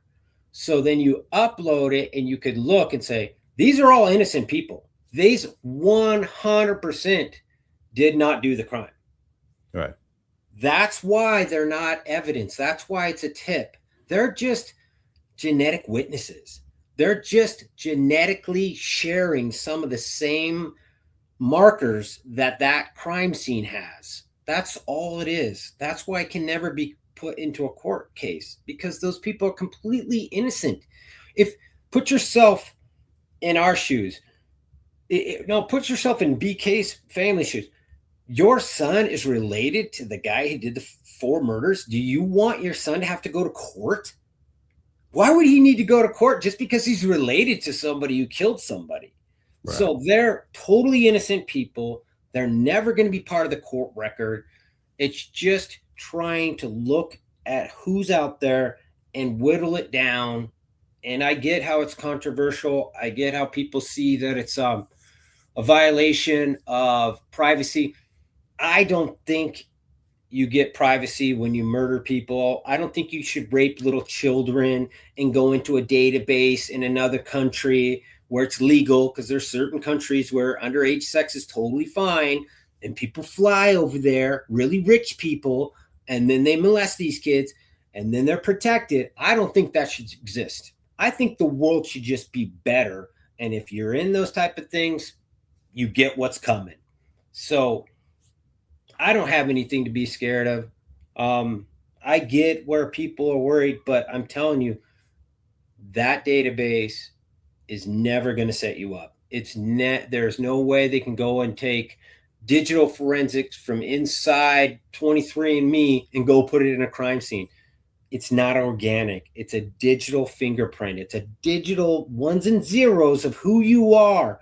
They cannot reproduce that and go put it where it doesn't belong. And again, these are the type of things that really high up labs have told me we don't know how to address the audience, Steve. We don't know how to talk to people and tell people that our digital fingerprints of our 23s and all these different genealogies up there, those cannot be used against you. You're totally innocent. Now, if you go and do a crime, you're sorry. You're going to get caught one way or another, whether it's CODIS that does it, your fingerprints that do it. Just stop treating people like crap. Be a good person, and you got nothing to worry about. Yeah. Oh, I agree.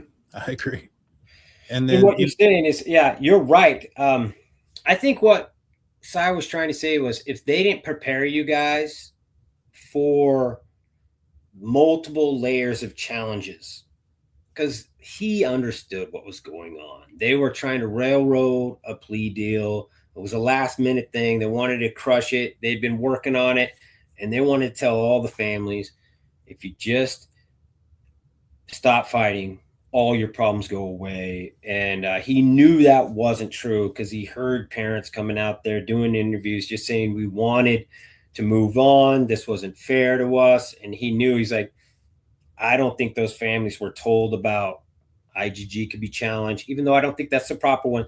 There's what we're dealing right now is an example of they never sat down, any of us, and said, hey, the very first challenge that he's going to have, no matter what we do, is he's going to do this petition and he's going to go after his counsel. Now, Shannon Gray did tell us that because we had him and we tried to disseminate that information. It's probably why they hated me, because I was like telling the other families, no matter what they say, we still have more obstacles to go through.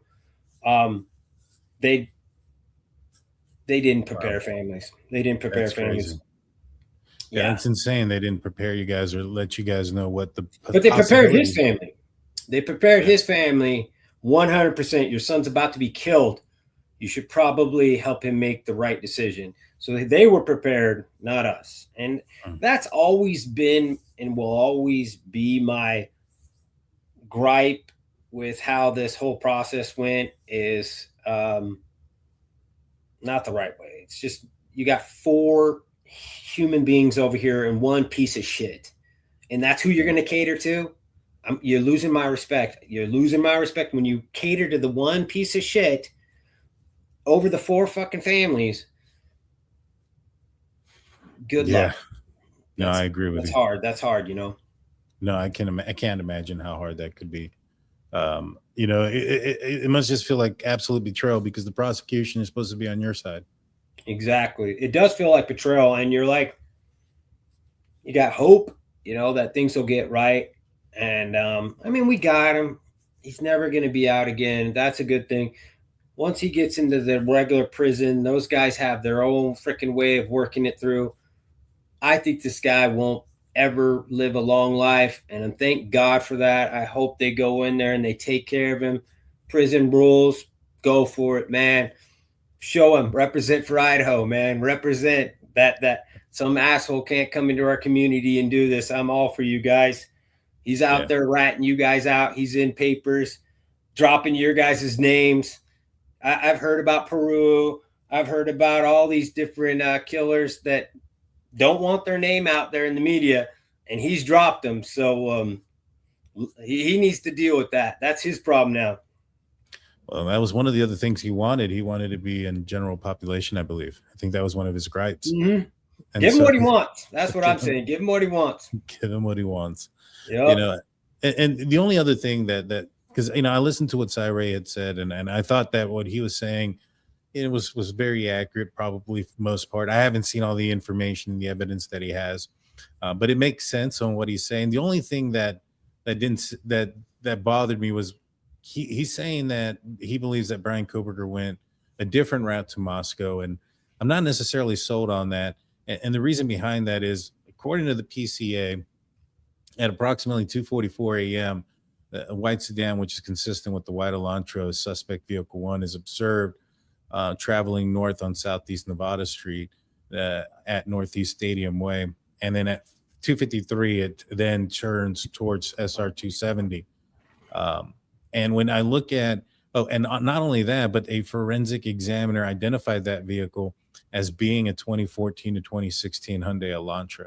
And then further down into the PCA, it then talks about when they got Bryan Kohberger's phone information, once they have took his data there, and they found that at 247, the phone is utilizing similar resources that provide coverage southeast of Kohberger's residence, which is consistent with the 8458 phone leaving the Kohberger residence and traveling through Pullman. This is consistent with the white Elantra.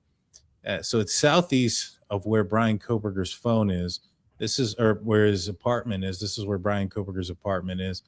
According to Cy Ray, he indicated that Bryan Kohberger was closer to the golf course that's southeast of his location, except he was, not too far off, I think.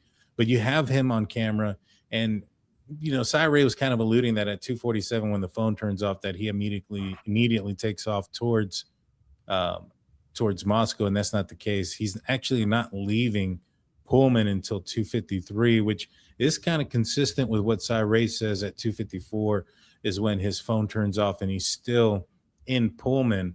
According to the PCA, that's saying the same thing. The difference is PCA is saying that he's heading towards 270. Now, there's a camera right here that would have caught him going down towards Moscow. I don't think he went that direction. I think he went this way, and this red line here, that gets you that gets you all the way back here. But if you follow it this way, that takes you to Walleye Park. This is the route that you would have to take to go to Walleye Park, which is where he said he was. Now, what I think he did was he passed this red light here, continued south, and then turned down here on this road. So you can continue here, and you end up in Sunshine, Idaho, or this area called Sunshine, which puts you back onto the route towards Moscow just before you get to Floyd's Cannabis Shop. So that's why he's able to get onto the camera here. And then he's also on camera at the Red Star Coffee Shop, etc. And so unless there's another route that gets you from up here in front of Floyd's Cannabis Shop, I don't think he went that route. I think he went down this way, which to me tells me that he had some understanding of the cameras and how to get around them. What do you think about that? I've heard about this WICCOM system that employees have access to that gives them more than just traffic. It kind of gives them live camera feeds. So I think he definitely knew where these cameras were as a privy of being staff. So I'm not surprised that he knew exactly how to get around these cameras. But I think the bigger problem for this case was we were getting down to a crunch time where he was having to say, I'm not that white car on that 112. Yeah. And that relied on Cy Ray saying the cell tower tells me he's not in Idaho. He's not, there's no possible way he's closer to Walleye Park or he's over there. And remember, Cy Ray always said, I have the right to reserve and change my opinion when all the facts come in. When I get all the data, and as an IT guy, it's so hard to get all the data. I mean, you could think you know exactly why this server crashed or this thing happened, and then you get a different log file and you're like, oh, I totally thought it was this, but this is exactly why. These patches came down and it looked like the memory was running out, but it was actually a patch. So those type of things, he reserved that. And at the very end, as I understand it, he was not going to give him an alibi.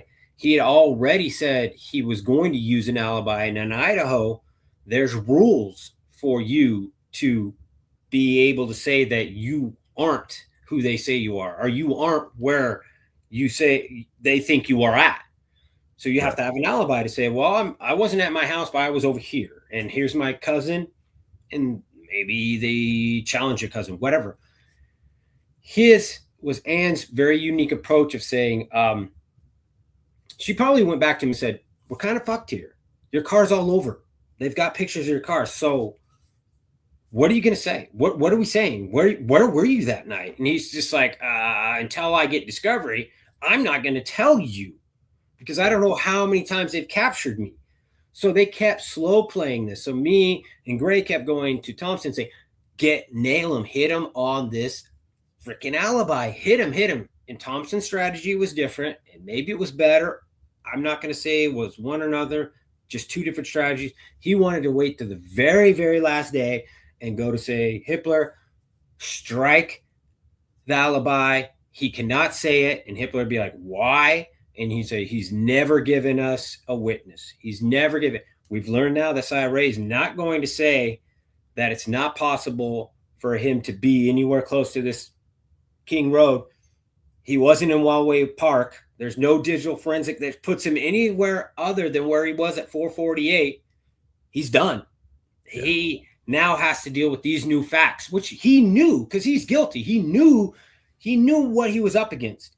He had this pattern that he had to possibly could have been found. So he kept lying to Ann. I'm not going to tell you. And Ann kept telling, I need your alibi. I need your alibi. And it was because we kept hitting Thompson and say, you in Idaho, you have 10 days after you say that you're going to use an alibi defense. You have 10 days. So then we went back. But the real rules are, as new evidence comes in, you kind of get a new delay, and courts are like that. They have this ebbed and tides and all this stuff that they do. So a standard date that a guy like me says, 10 days, Shannon, why do we not have this? Hit him. Why are we not getting this? And we did that. But we found out there's different strategies to do it. And long story short was Anne was running out of time, and she was literally facing, you have no alibi now. You have none. The jury is not going to believe that you are just going to say, that's not my car. Why is it not my car? It's just not mine. Well, where were you? I'm not going to tell you. You have to prove that I wasn't at home. Yeah.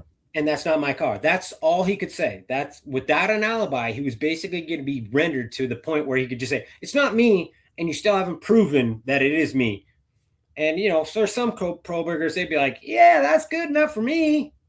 Kill my kid. And that's not good enough for me. There's no front license plate, but I'm okay with it. Yeah, it's a ridiculous thought process that, for it to have been somebody else would have had to have committed this crime, be the same height and weight as Bryan Kohberger, been out at the exact same time that Kohberger was with his phone off, have the same vehicle.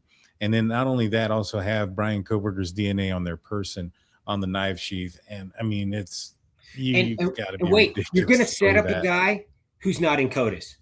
You're going to set up a guy and you're in freaking Moscow. You're campus cops. You don't even know what IgG is. Yeah. You're going to set up a guy that you can't trace back to any criminal behavior at all. 6 months, or 6 weeks, you're just running around trying to figure out who this guy you set up. It's just ridiculous. That was one of my Ray's best arguments was like, this conspiracy would have to have gone like 7-8 months. You got to get him to order the weapon. You got to get it delivered to his house. It's just so. Thank God Anne realized that he was done, and she did everything she could for that, because these idiots would have just led their little freaking BK right into the freaking firing squad because he was done. I wish it would have happened, but it is what it is. You got to play by the rules. It's 4 victims. It's not just what I want. It's what the whole group is. I still feel like the whole group was more online than Thompson was, but I understand there's a lot of politics and a lot of things that go on. It just sucks that we spent $8 million. We're giving this guy vegan meals. We're protecting him. Put him in the gen pop. Let the prison be the prison. He earned what he's getting. And it is what it is. I wish I wish that would be the case, that they would let him, be part of general population and get what he deserves. Elizabeth asked, "Did you ever get Kaylee's phone back?"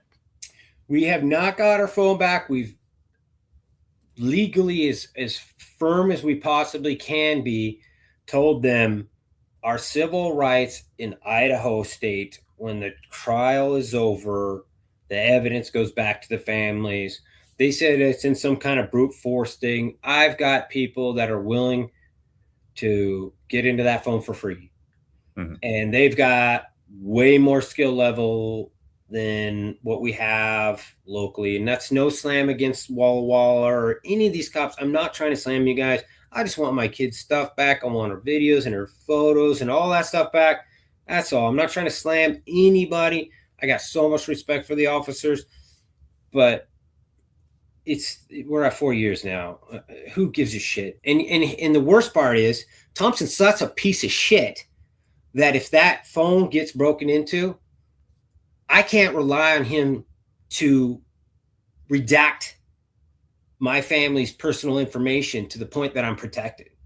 Every time a docket comes out, my family's address is in it, my kids' credit cards are in it, phone numbers are in it, all kinds of stuff comes out. He doesn't care one bit about our privacy. They'll redact FBI agents, and I'm all for that too, but they won't redact our family. They literally don't care. So I'd rather just get my kids' stuff back and not have to deal with all these Freedom of Information Acts for the next 4 years on my kid's phone. One of the things that was uncovered, I believe it was through Facebook. I don't remember the guy's name, but he had put it out there, was Bryan Kohberger's family's or his father's plane tickets that he had purchased. Right after the Bolo comes out, his dad apparently, allegedly, buys a plane ticket for the following day after he made arrangements for the plane. So I think it was like December 10th. He calls in for December 11th, was going to fly in that day, but due to weather issues, it doesn't happen until the 12th, where he gets into, I think, Spokane. And then the 13th is when him and his son flee across country. Mm-hmm. Do Take you some think, weird path. yeah, do you through think there should Colorado. have been an investigation into that? There is an family? investigation. I'm hoping we start cracking some whips. I'm super aggressive. I've heard that this was like some type of backup plan that was laid out. If he tried to do this stunt, which he just did. So let's do it. Crack the whip. Let everybody know.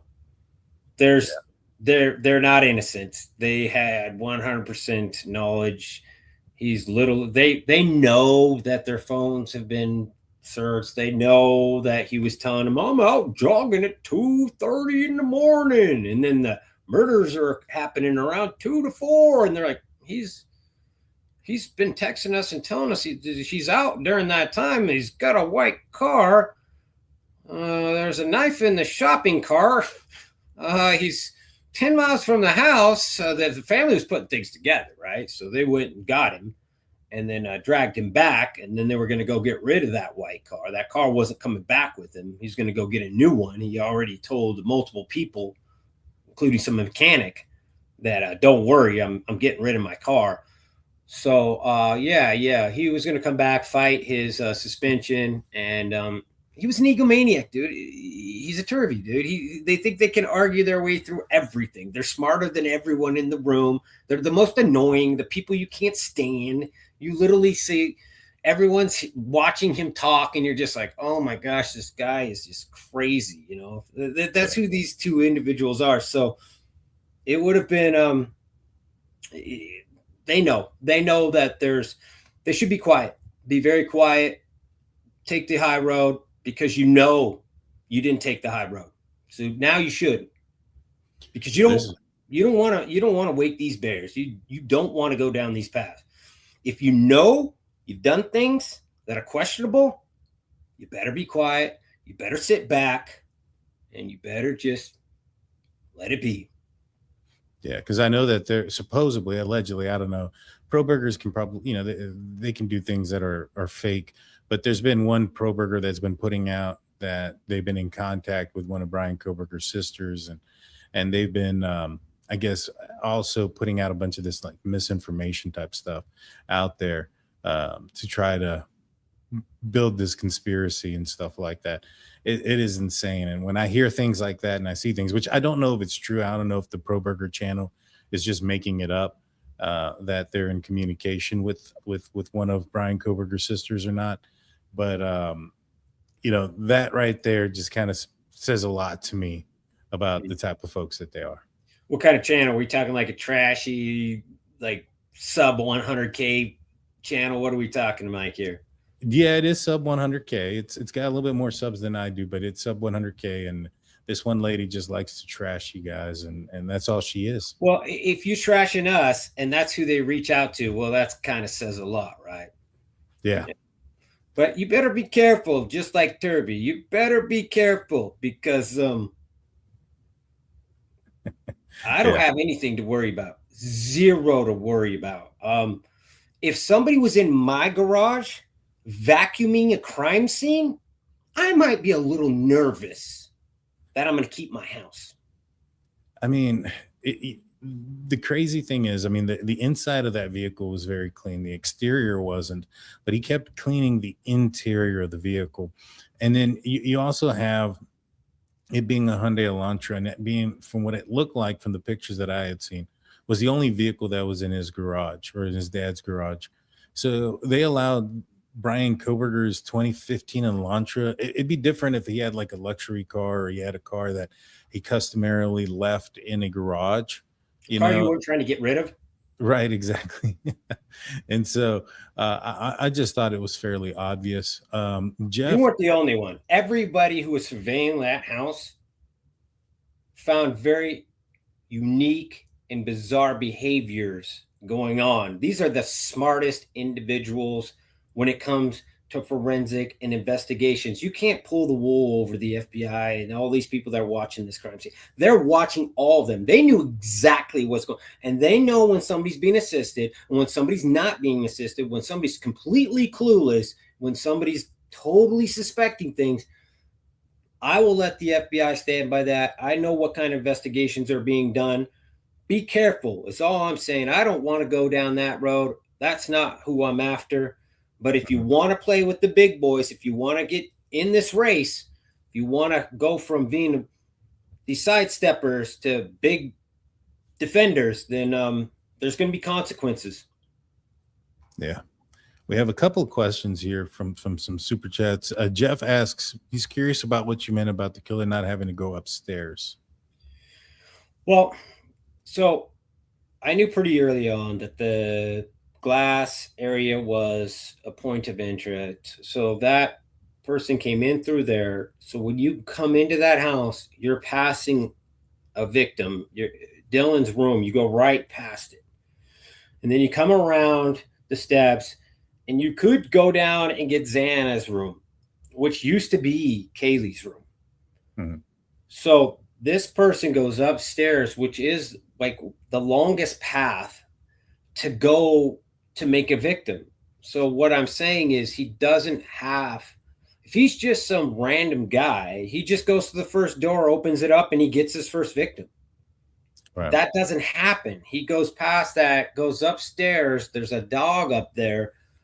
Maybe he goes to Kaylee's room first, opens it up, sees that there's a dog, and just like, and then he just slowly walks off. And then he hears people talking, or he hears some noise, maybe a phone talking. Then he goes into that room. And for anybody like Turby, idiot, go look at the size of that room. That moron thinks you guys are so stupid that two people are in that room wielding two separate weapons.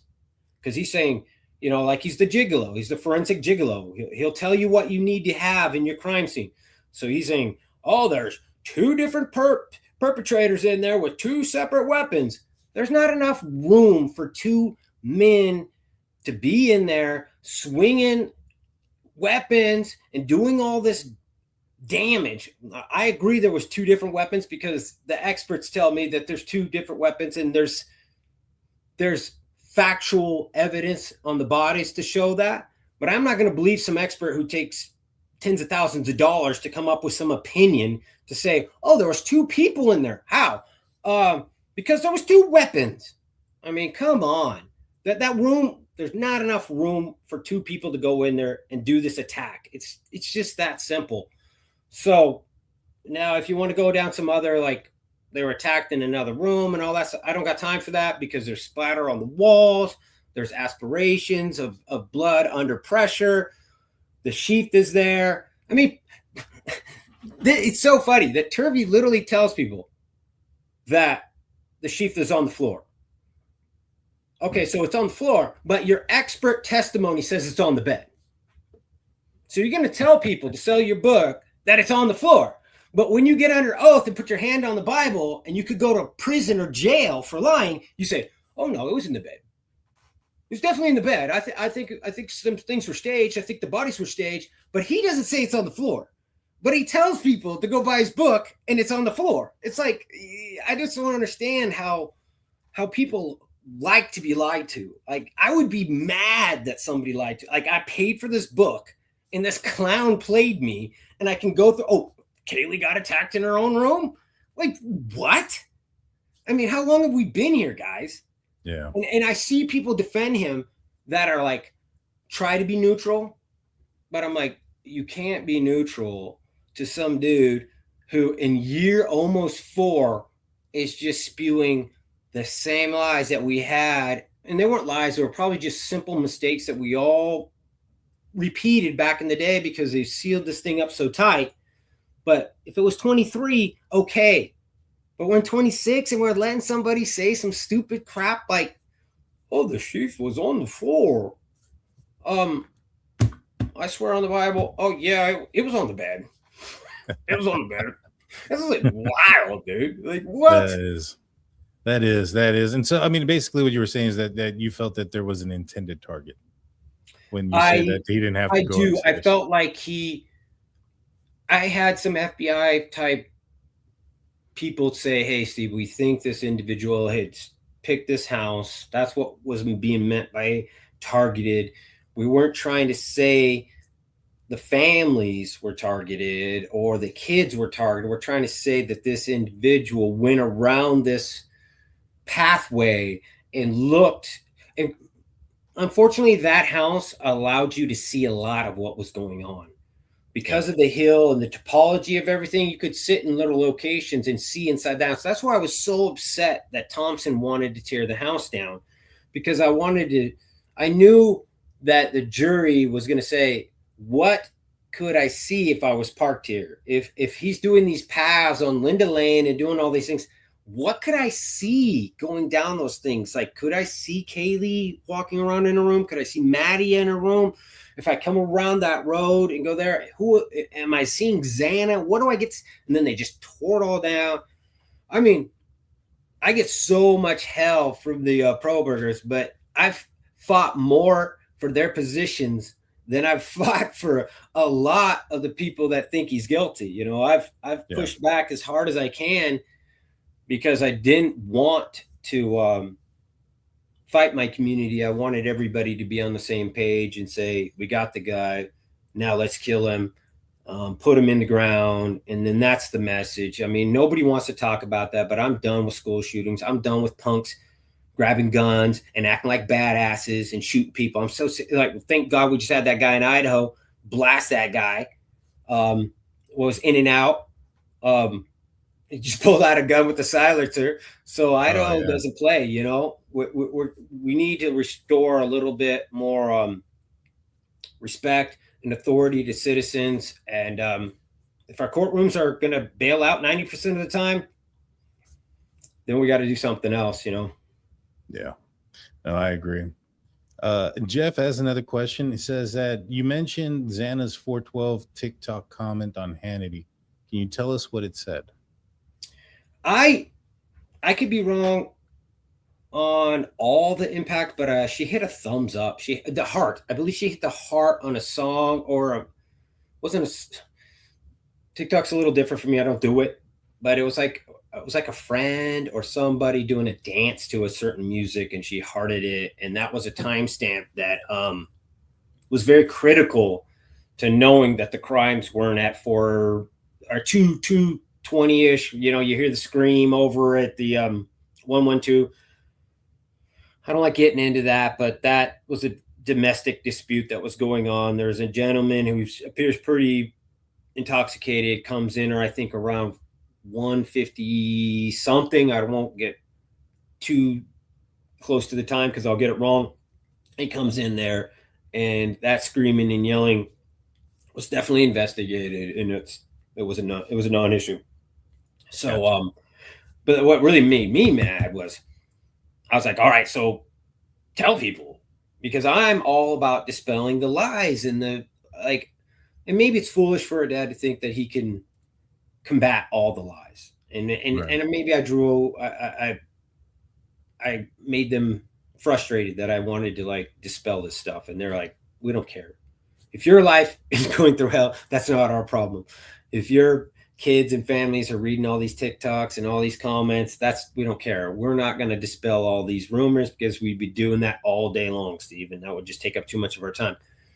But what made me mad was they went to those people and they told them they were under the gag order. And my lawyer and we knew clearly they weren't. They were just, to me, you intimidated them and told them that they can't come forward, because there was a media outlet that was reaching out and said, hey, let's clear the water.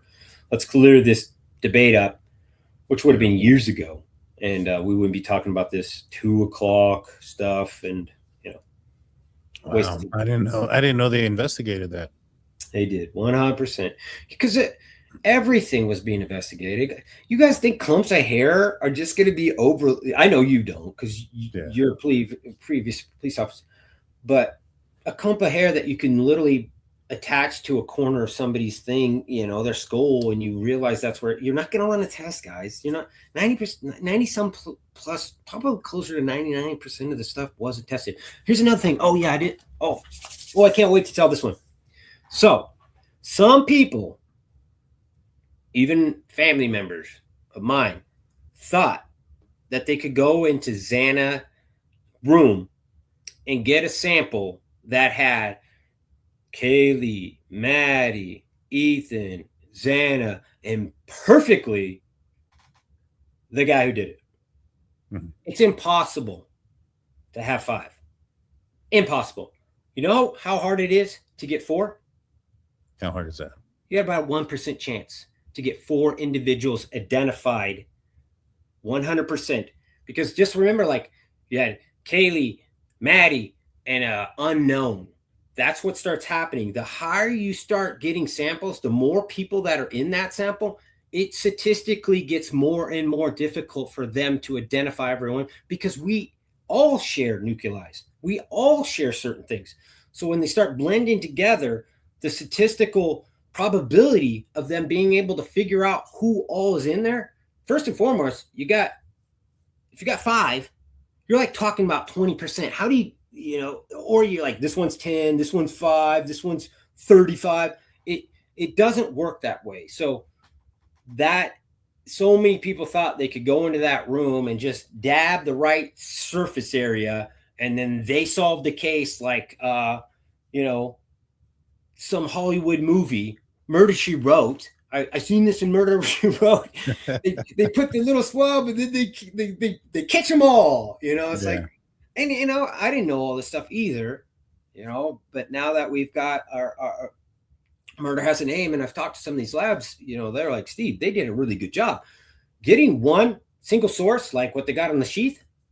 Bam, can't argue with that. And you, if I touched your hand, I could not transfer your DNA as a single source.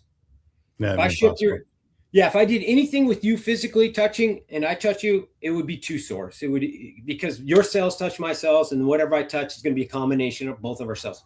So the single source on the sheath, and then it was going to go a step further. They were going to say that there was age. Some of the cells on the outside of the button versus inside around the corner were from different touch points, different dates. They could say the cells were more dehydrated underneath than the ones on the surface. So he was done. They were going to be able to say he touched it by their expert analysis multiple times on that button, not just one. So now you're setting up a guy who's not in CODIS. You get him to touch it twice, maybe 3 times.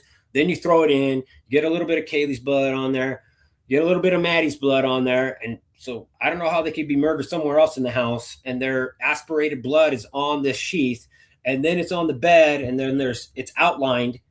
You pull up the sheath and you can see the sheath outline there with dots. I mean, I guess for tens of thousands of dollars, you can get somebody like Turvey. He'll tell you whatever you want to see. You know, you want aliens to come down there and commit the murder. He probably might be twice the fees. Might be twice. There were some people that were believing that some guy jumped from a plane. Our Cougars did it. Yeah, it's Cougars, insane. Yeah, it was insane. Some of the things that people were saying, but the fact that it was aged pretty much debunks any possibility of it ever being planted, because it's difficult to plant DNA on its own, but to then plant DNA that was left behind on 2 different dates or 2 different occasions, that's impossible. That is impossible. And now you know why somebody was begging for a plea, you know, and then they're like, oh, she didn't do a good job. I'm like, I want to be mad at her. I want to criticize her, but I'm trying to be fair and honest as much as I can for somebody who's defending the person that murdered my child. Yeah. That's very hard to do. I mean, to now go after somebody who's defending somebody who killed your kid. If you put yourself in my spot, somebody walks over and just starts beating the shit out of your kid, and your kid's screaming for help, bloodied, and they're just doing it over and over. And then they get arrested, and then somebody says, I'm going to defend that person. How much anger would you have towards that person? I mean, that's when your kid lives. That's the type of anger we had. And I'm sitting here defending her, saying that woman did an absolute splendid job of keeping him from the fire squad, because she knew how motivated Idaho was to, right here, we passed a bill while this stuff was going on. We weren't going to play with this guy.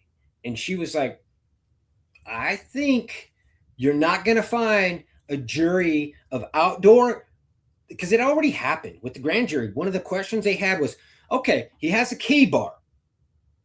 We want to know, does he have a hunting license or a fishing license ever?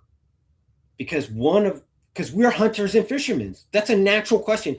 Because why would you have this big 7-inch blade knife? Why? You're a PhD college student that wants to be in a courtroom, or a professor. And he didn't have one. So she looked over that jury. She looked over this question. She knew that they weren't. This isn't the community that's going to be lied to by misdirection of stuff like Turvey was going to say, or, it's on the floor, but now it's on the bed, and somebody staged him. They staged the body. It's like, oh my gosh, give me a break. Staged him? Come on. So 2 people are in there with 2 different freaking weapons, killing them, and then they stop and stage him. Yeah, it just doesn't make any sense to you. Then, okay. Yeah, that don't make any sense whatsoever. This says here, what's the single most important thing that you want people to understand about Kaylee, who she was and what she meant, that goes beyond the case itself?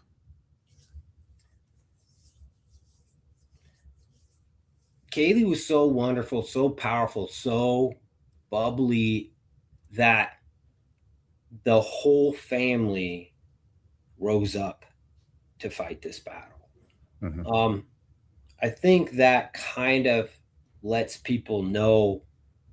And Kaylee didn't have to be the center of attention. She had her boyfriend from high school. She wasn't chasing guys. She was happy. Maddie was her friend for life. She wanted a ride or die friend. I'm not trying to be the popularest girl. I'm trying to get all these friends. I just want my ride or die friend, and we're going to do everything together. And I'm never going to have to an experience without her there. They did vacations. They went all across the world together because that was like her sister of choice, and she had this big family. And I remember telling somebody saying, "Why do you guys do what you're doing?" And I remember thinking, well, if you asked Maddie and Kaylee, if they were sitting right next to us, they would probably tell us, you could have did a little bit more. You could have did a couple more interviews, Dad. You could have, like, this guy right here, when he said that, I was hoping you would have shut that. Like what I just did to Turby, I would have hoped you would have said that, Dad. Like you would have put that guy in his place. Like Olivia's like, let's put him in his place. We don't take shit. We don't do it. We do not take this kind of crap. And Kaylee was that type of person where she was making things happen. Good things were in our lives. I've had a great freaking upbringing. I love my community. It's just so unfortunate that bad things can happen to really, really good people. And I was probably guilty of thinking that when I seen the news, this has happened to somebody for a reason. They were involved in shit. I probably would have blamed somebody for buying dime bags, because I'd be like, well, if you talk with those kind of people, weird shit can happen. You know, I raised my kids that way. I was just like, you don't mess with drugs. You don't do any of that stuff, because that's where the bad stuff happens. So I mean, my kids are at college, drinking a beer at the bar, taking a professional driver back. They're doing everything the way that you'd want your children to behave. And you just didn't know that there's this psychopath hunting these girls. And all the while, the community just we weren't prepared for that. You know, like I've said multiple times, the cops were minors in possession after a football game. That's what they were built for. That's what 90% of the day is. As an officer, you're talking to, you literally are on campus. You show up talking to kids, you get to know them, you tell them, don't drink and drive. I don't want to see you hurt. I don't want to pull you over. These guys have relationships with these kids. They become their friends and family. So, she was an amazing person. We didn't deserve this. I know that sounds classic, you know, what family would say they did, but truly, these kids, I can't think of one single thing that they could have done that played us like I had a bad boyfriend, or I had, you know, I got in a conflict with this person and I called him a name and then that came back to haunt me. None of that. Yeah. So that's one thing I would say is, as a viewer watching true crime, know that some families are just 100% wrong place, wrong time. And you kind of see that with like school shootings and stuff like that. Yeah. 100%. And again, man, sorry for your loss and everything that you and your family have gone through and continue to go through with some of these idiots and things of that nature, man. You shouldn't have to be dealing with it. Most people are good, man. I try to remember, like my organization, our nonprofit, we've seen the most beautiful people in the world. Our board is filled with actual true crime people that are trying to make the world safer. That's why I think we talked about this a little bit afterwards or before we did the this podcast. Let's make true crime successful in making the world, or at least America, safer every year. You know, 100%. We can get it caught up. Yeah, that's really what I'm trying to do. Is I don't want to be in true crime, but if I'm going to be in it, I'm going to be in it 100%. I'm not going to go follow other people's lives' tragedy just because I can't deal. It's just too heavy for me, because I know how real.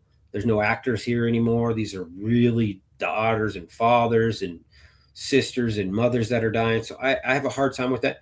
But if I can put together an organization that gets into these cases that have gone cold, and these officers have worked their tails off and they've just ran into a budgeting issue, that seems so easy. That seems like, all right, let's make this happen. That's what we're doing. So for Turby to try to say that we're doing documentaries out of crime, you clown, Turby. You are You are a joke, bro. What? You made tens of thousands of dollars off my daughter's death, you piece of shit. And I'm out here helping other families, and you want to say that I'm doing something unusual and weird and spooky or creepy? Bro, you look at yourself in the mirror, bro. Look at yourself. You're a creepy looking dude. Yeah, he is. He definitely is. Psycho Stench says, if some reason he gets granted a trial, loses and gets the DP, will you be there to watch it? I'll be there to pull the trigger. Okay. They're talking about that in Idaho right now. We don't play, man. So Daybell, like that case, like they said, like 6 to 8 hours. And I don't understand what 6 to 8, but I looked it up. But that's what they said. That's how long it took for the jury to say he's guilty. Yeah. And I remember the reporters were out there like, I don't know them play. They've already come back. He's guilty. So I think we built a shooting range for this man, for this particular moment in time. Brad Little is an amazing governor, and I can't say enough positive things. And another thing is Jeff Nye and Ingrid; they were awesome. So when I'm tough on the prosecution, I should tell people those AGs did an amazing job.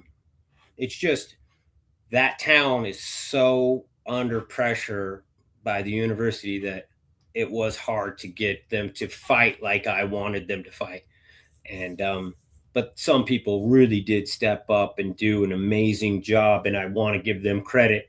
And I mean, I wrote emails out to their bosses and thank them because they deserved to be set apart from when I am vocal and I'm rough. I want to be respectful because a lot of people are doing the right job. 100%. Jeff says by his test, Xana TikTok queen at 3:45 a.m. and never forget the foundation in the bathtub at 4:12 a.m. Confirmed with a website called Unifuri. Just sharing what I know. Pretty sure it's right. And so this is just kind of, I guess, what Xana. Yeah, it's a follow up, right? We can follow up. That's. I think we sent you a photo, but yeah, Turvey's bathroom. So I'm going to tell you guys. I'm going to show you. There's photos of that bathroom. There was like toothbrushes, hair, shampoo. That bathroom wasn't cleaned up at all. Mm-mm. There's photos out there you can see that will show you there's no cleanup whatsoever that happened in that house. It was very clear. The Amino Black was there to show if there was a swirl mark or any of that type of thing. They didn't see any cleanup whatsoever. There was beer cans everywhere. The Dixie cups, they were over there. All that stuff was there. Go look at those photos and tell me you think there's been a cleanup, because it doesn't fit.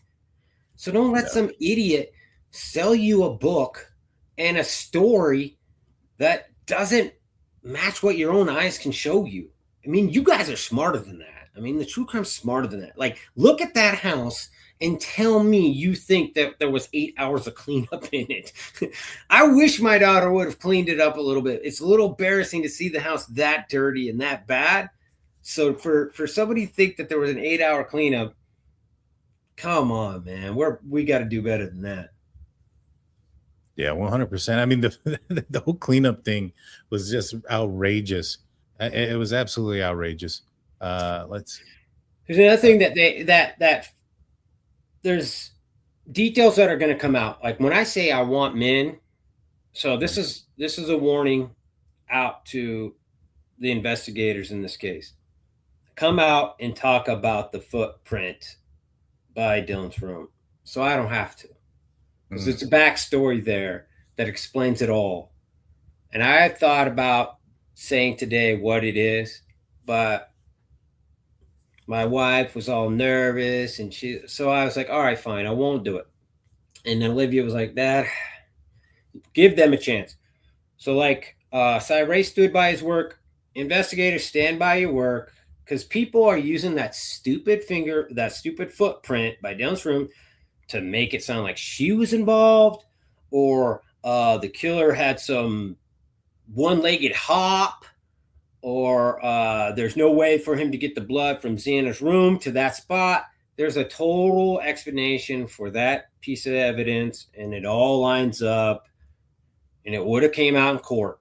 And that's what I'm frustrated with is, and I'm in a job where if you do a job, you stand by your work, and that's just the way it is. You don't just one day come to your coworker and say, well, let's just not do our job and let's just pretend like the last 3 years we weren't working. I don't know where you can do that kind of stuff, and then you just say, well, all right, boss, if you don't want to know what I've been working on for the last 3 years, cool. Yeah. Wow. Yeah, exactly. Salty Sleuth says the Goncalves family has every right to speak up just like the Kohbergers do. They shouldn't need to attack the family to prove a point. I agree. I mean, that's the other thing too. I mean, if you're having to resort to insults and attacks and things of that nature, that just speaks about how ignorant you are. You know what I mean? And not knowing your place. And this goes to Turvey as well, not knowing your place and who you're talking about and what you and your family have gone through. And to say the things that he has said is just ignorant beyond belief. S-Dub says, thank you, Mr. Steve. You and your family are so strong and incredible. Love you always. I will be there when they take down BK. Let's see. Yeah, I think for the most part, everything has been as positive as a murder type mass murder case can be for this type of stuff. I mean, I've been amazed at how beautiful this subculture of the community is. When I went to CrimeCon, I thought it was going to be like Comic-Con, where people dress up like Spider-Man, and like there'd be the Kohbergers over here, and then there'd be like the freaking whatever. I was like, dude, I might go there and start knocking and start punching people. Like this could be bad. Like I don't want to go here. But it was nothing like that. It was actually just people trying to they have a lot of empathy. They see these things that are happening and they know more could be done, and they want to be part of that movement. And that's when I was like, well, if people want to hustle, if people want to work, that's what my team's always been, is just hard workers. So we built our organization. We said, nobody will get paid, but you're going to work your ass off the same. And if you don't want to sign up for that, totally get it. It's a terrible sales pitch. But if you really want to come, you really want to work and make a difference in the world. So like every year we go to CrimeCon, we got a list of people and families that we've helped. Then this is the organization for you. And that's what we're doing now. And we're trying to move away from our case. We wouldn't be even talking about our case. We started doing interviews where we were talking about other people's cases just before this jerk decided to betray everyone and say, "Oh, I was lying. When I got on the stand, I was lying to all you." And you're like, okay, all right. Shocker, he's saying he's lying now. Wow. Has Captain Jax asked, I'll ask you in a different way. Has the Kohberger family ever tried to communicate with you? It's hard to say. It's hard to say because there's definitely been people who have tried to put that out that they were who they said they were, but you never know on the internet. I never sat in front of one of them. I know that we've definitely reached out and said, hey, that we don't have a beef with you guys. We don't have a problem with you guys. I know my wife wouldn't mind talking to any one of them. So it's never been a personal thing with them. That's why I was like, be careful getting into this mess. It's not fun. I'm here talking. I was built for war. I've been a fighter my whole life. This is what I do. I protect my family. But I'll tell you right now, if somebody said, hey, $100,000 and it's not your kid, all day, every day, I would have given $100,000 and not been in this. I wouldn't want to be in any of these parents' shoes. And I think we would all give up every penny that we possess, every car, every home, everything, and been homeless to have our children back, and felt lucky, literally be sitting on the streets, homeless, hugging everyone and feeling like we're lucky. Yeah. It's tough, man. And, and I agree with you. I mean, nobody wants to be in y'all's shoes, and I mean that with the most respect. Um, what you guys are going through is hard, and I couldn't imagine just going through that and then adding on top what these idiots just pile on. It's insane. Truth Exposed says people talk about the one shoe print are the same type of folks that step in dog crap with both feet. And I know I get it. It's just so frustrating because if we would have had a court case, all this stuff would have been explained, and then all the families wouldn't have to like hear it over and over. And it was starting to die down. All the stuff was going away, and then he did this. It's just like if he just would have went into the shadows, I think me and my family would be working on other cases right now. But Yeah. kind of pulled us back into this a little bit. But long story short, I don't think this is going anywhere. And as long as it doesn't go anywhere, we can just refocus back on these other families. And, unfortunately, we are going to be part of this true crime community forever. But I want to have a long list behind me that says these are the families that we've helped. These are the people that had no answers and have answers today. These are the killers that were walking on the streets, and then they crossed the G's, and the murder has a name foundation and all the people that partnered with the G's. And now that asshole's sitting in a prison cell, and he's hating his life. That's what our goal is, to just find people that want to do that. And then you can do the true crime and know that you're making a difference in the world. Yeah, 100%. 100%. And I agree with you. That's kind of like what I do as well. I've helped out a lot of, victims' family members. I've gone to a couple of different places, helped out with Barbara Hall, with her son, Timothy Dees, who passed away a couple of years back. And then I've been working here recently on the Evansdale murders with the Cold Case Foundation that brought me on to go help out in that. And so that's why I'm here. You're different. You're different. You're built different, bro. You're just built different. You got a background of action. Some people just want to talk, and spread bullshit and lies. Some people are action, and that's why I'm here. I appreciate that. Yes, thank you so much. And Pineapple Dana says, Steve, they didn't share info. Hurt for all. I'm not sure what she's referring to there. And then Jeff says again, Xana's 412 TikTok comment. Never forget the foundation on the bathtub. Posted on her friend Lainey's video refers to when they spilled makeup as kids during Not My Arms Makeup Challenge. And so I think he's just trying to prove a point, because some people are pointing out something about the bathtub in one of her posts. And I'm assuming that they're trying to put it in one of the comments. I'll loop back tomorrow in the morning and I'll look at this, and then I'll investigate it. If you think there's something there, I'll definitely look into it. I'm always, any of you guys, you read so much stuff. If you can share your insights and stuff, I felt like I've started back in 22, 23, just reaching out to the community and saying, hey, if you can send me photos and information. I'm only one person, and I got a full-time job, man. And I mean, I've got a very, very difficult job at a hospital where if I mess up, heaven forbid, people could die. So I got to be focused at work. And people are like, oh, they don't read everything. It's like, yeah, you know what? I'm working 50, 60 hours. I'm on call every freaking 3-4 weeks.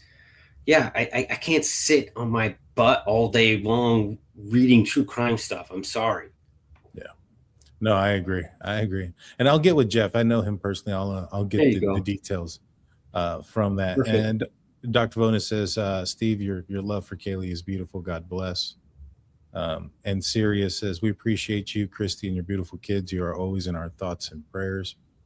And then justice for Kaylee, Maddie, Zan, and Ethan. Thank you, guys. You guys are an awesome community. Like I said,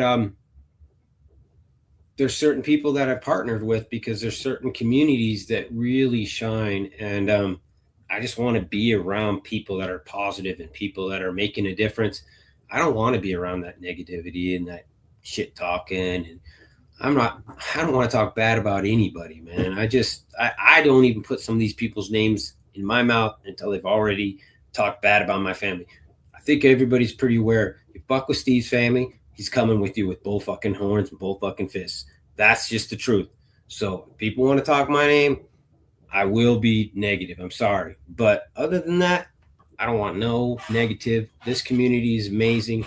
A lot of communities are really positive, and you guys are on the right path. And hopefully one day I can earn your guys' respect and your trust, and you partner with our nonprofit. See you at True Crime. We're gonna have booths there now, and I don't know. I won't be. I'm not looking for documentaries, but I will be looking for people who want to make a difference and help a family out.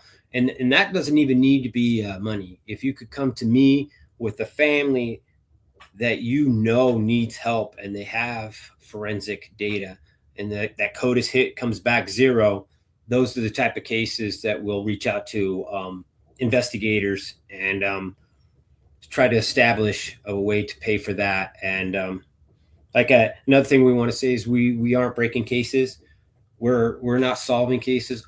All we're doing is helping the officers who have already done all the work. We are just being a budgetary line item that is preventing a family from being in control of their life again. That's all we're trying to do. And we're just in connection with a lot of people who are on the same page. And if you can believe in that, then reach out to our organization and let's make some great things happen. Yes, sir. If you need anything from me or any help or anything that I can promote, let me know. I'm more than happy to do so. Mountain Mama says, is there anything we can do that would be helpful to the foundation? How can folks help the foundation? Well, that's kind of like what I was just saying. Obviously the easy things like $1 or some money, whatever. But beyond that, if you can find these families, if you know these cases, you guys are a lot of eyeballs. You guys, some of you people have been probably doing this for 20, 30 years. So there are certain cases out there. IGG's only been around for like 6 years.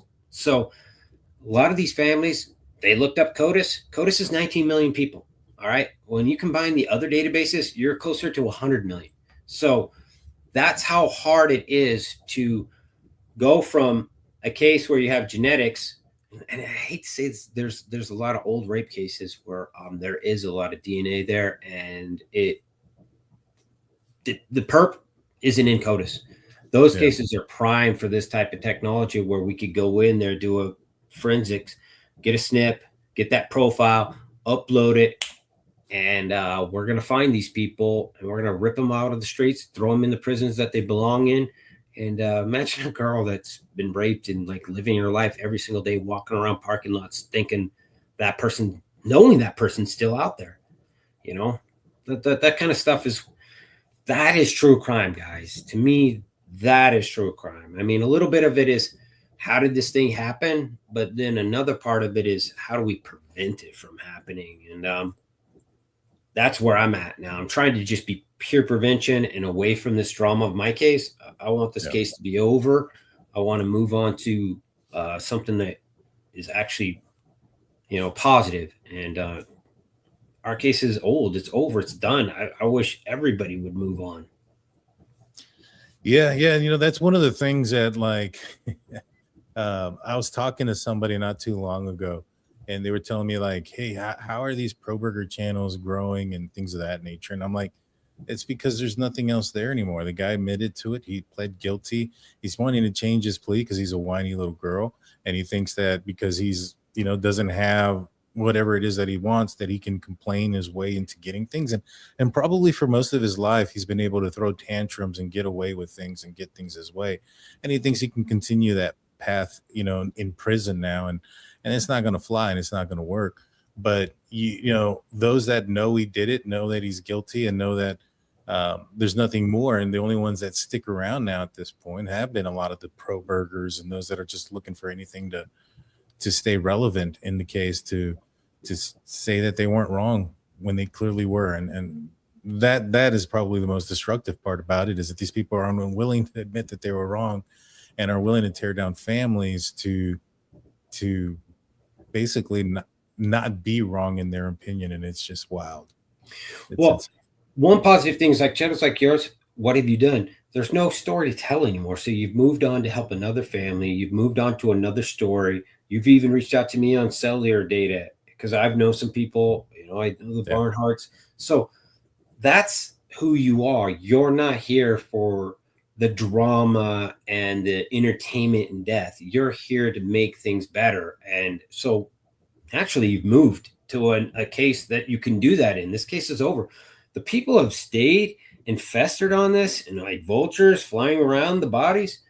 They are who they are, and they've got to look in the mirror and decide what they're in this whole thing for. I mean, if you really want to believe that crazy conspiracy theory of he was set up 7 months ago before the crime ever happened, and then he was uploaded to CODIS and they had no hit for him, and then they had to come up with IgG to figure out his dad, and then okay, then you're probably in the community that's perfect for you, and you probably will be here in 4 or 5 years still arguing over the same things. And by then I hope to have helped hundreds of families and been like, that case is behind us, and I'm glad that all this goodness has came out of that, because that's really Kaylee and Maddie's legacy, is how much goodness I can make with my family out of these terrible things. And that's not going to be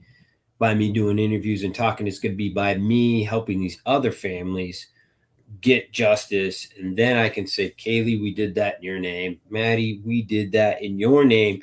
And that is what is the positive. The courtroom's over. The trial, all that stuff's over. Yeah. I agree. Well, we've gone quite a bit there. We're over the 2-hour mark. Is there anything else you want to plug in or share? I'm not thinking. I'm glad we did Friday. We almost did this yesterday, but you had your football game, and then my son surprised me. He said, "Dad, I'm here. Let's watch the game." And I was like, "Holy moly! I didn't even know there was a game today." So, thank you for making that up for me. I got to spend time with my son and Olivia. They bought me dinner. And awesome. We're at the Mexican restaurant. They got this lava bowl. Have you ever seen these lava bowls that are super hot? They're just boiling. Yes, I know what you're talking about. Yeah. Oh yeah, I had that. It had seafood in it. It was so amazing. Yeah, and my boy paid for it, which is a nice treat. For all these years I paid for him, and this is one of the times he paid for my beer and he paid for my dinner, and I was like, man, should have had a couple more kids. Now it feels good. There you go. Yeah, my oldest daughter, she did that for me one time not too long ago. Her and her boyfriend came over, and our boyfriend at the time, they're no longer together, but they took me out. I was like, wow, this is different. Yeah, it's nice. It definitely is. Well, thank you, Steve, for joining me, and thank you for sharing your side of things and your story and the truth. I mean, that's been one of the things that I think has been missing out of the most recent stuff that's been coming out, because like I said, we mentioned before, pro burgers have been kind of carrying on this case because they're the only ones that seem to think that there's something there. And so to get the truth back out there and to remind people of what kind of creep this dude is and the people that are supporting him. So thank you so much for joining me tonight. And if you ever need any help with anything, let me know. I'm more than happy to go out there. I went out to a couple of different places. And so you know what we're doing this weekend. You know what we're looking for, and the stuff that we have to find this weekend. We probably won't find anything, but we're not quitting. We're still working. And if you come up with any of these roadmaps or anything, send them. We'll be doing some veiling tomorrow, and appreciate your audience. And if every one person can talk the truth and correct another person, then it's all worth it. And then it slowly disseminates out the truth. And that's, if anybody wants to know, Turvey, you could have just asked me. That's why I'm here. I'm trying to disseminate the truth and get things out. That's really all it is. Pretty simple, Dad. That's all I'm doing. There you go. Well, appreciate you, my man. You have a great night. And thank you, everybody, for tuning in. I'll be back probably sometime this weekend. I don't have anything planned yet, but hit the like and subscribe button so you guys can figure when we do. Thank you, Mikey, for being a member for 33 months. 33 months. Dang. Congrats, guys. Have a great one.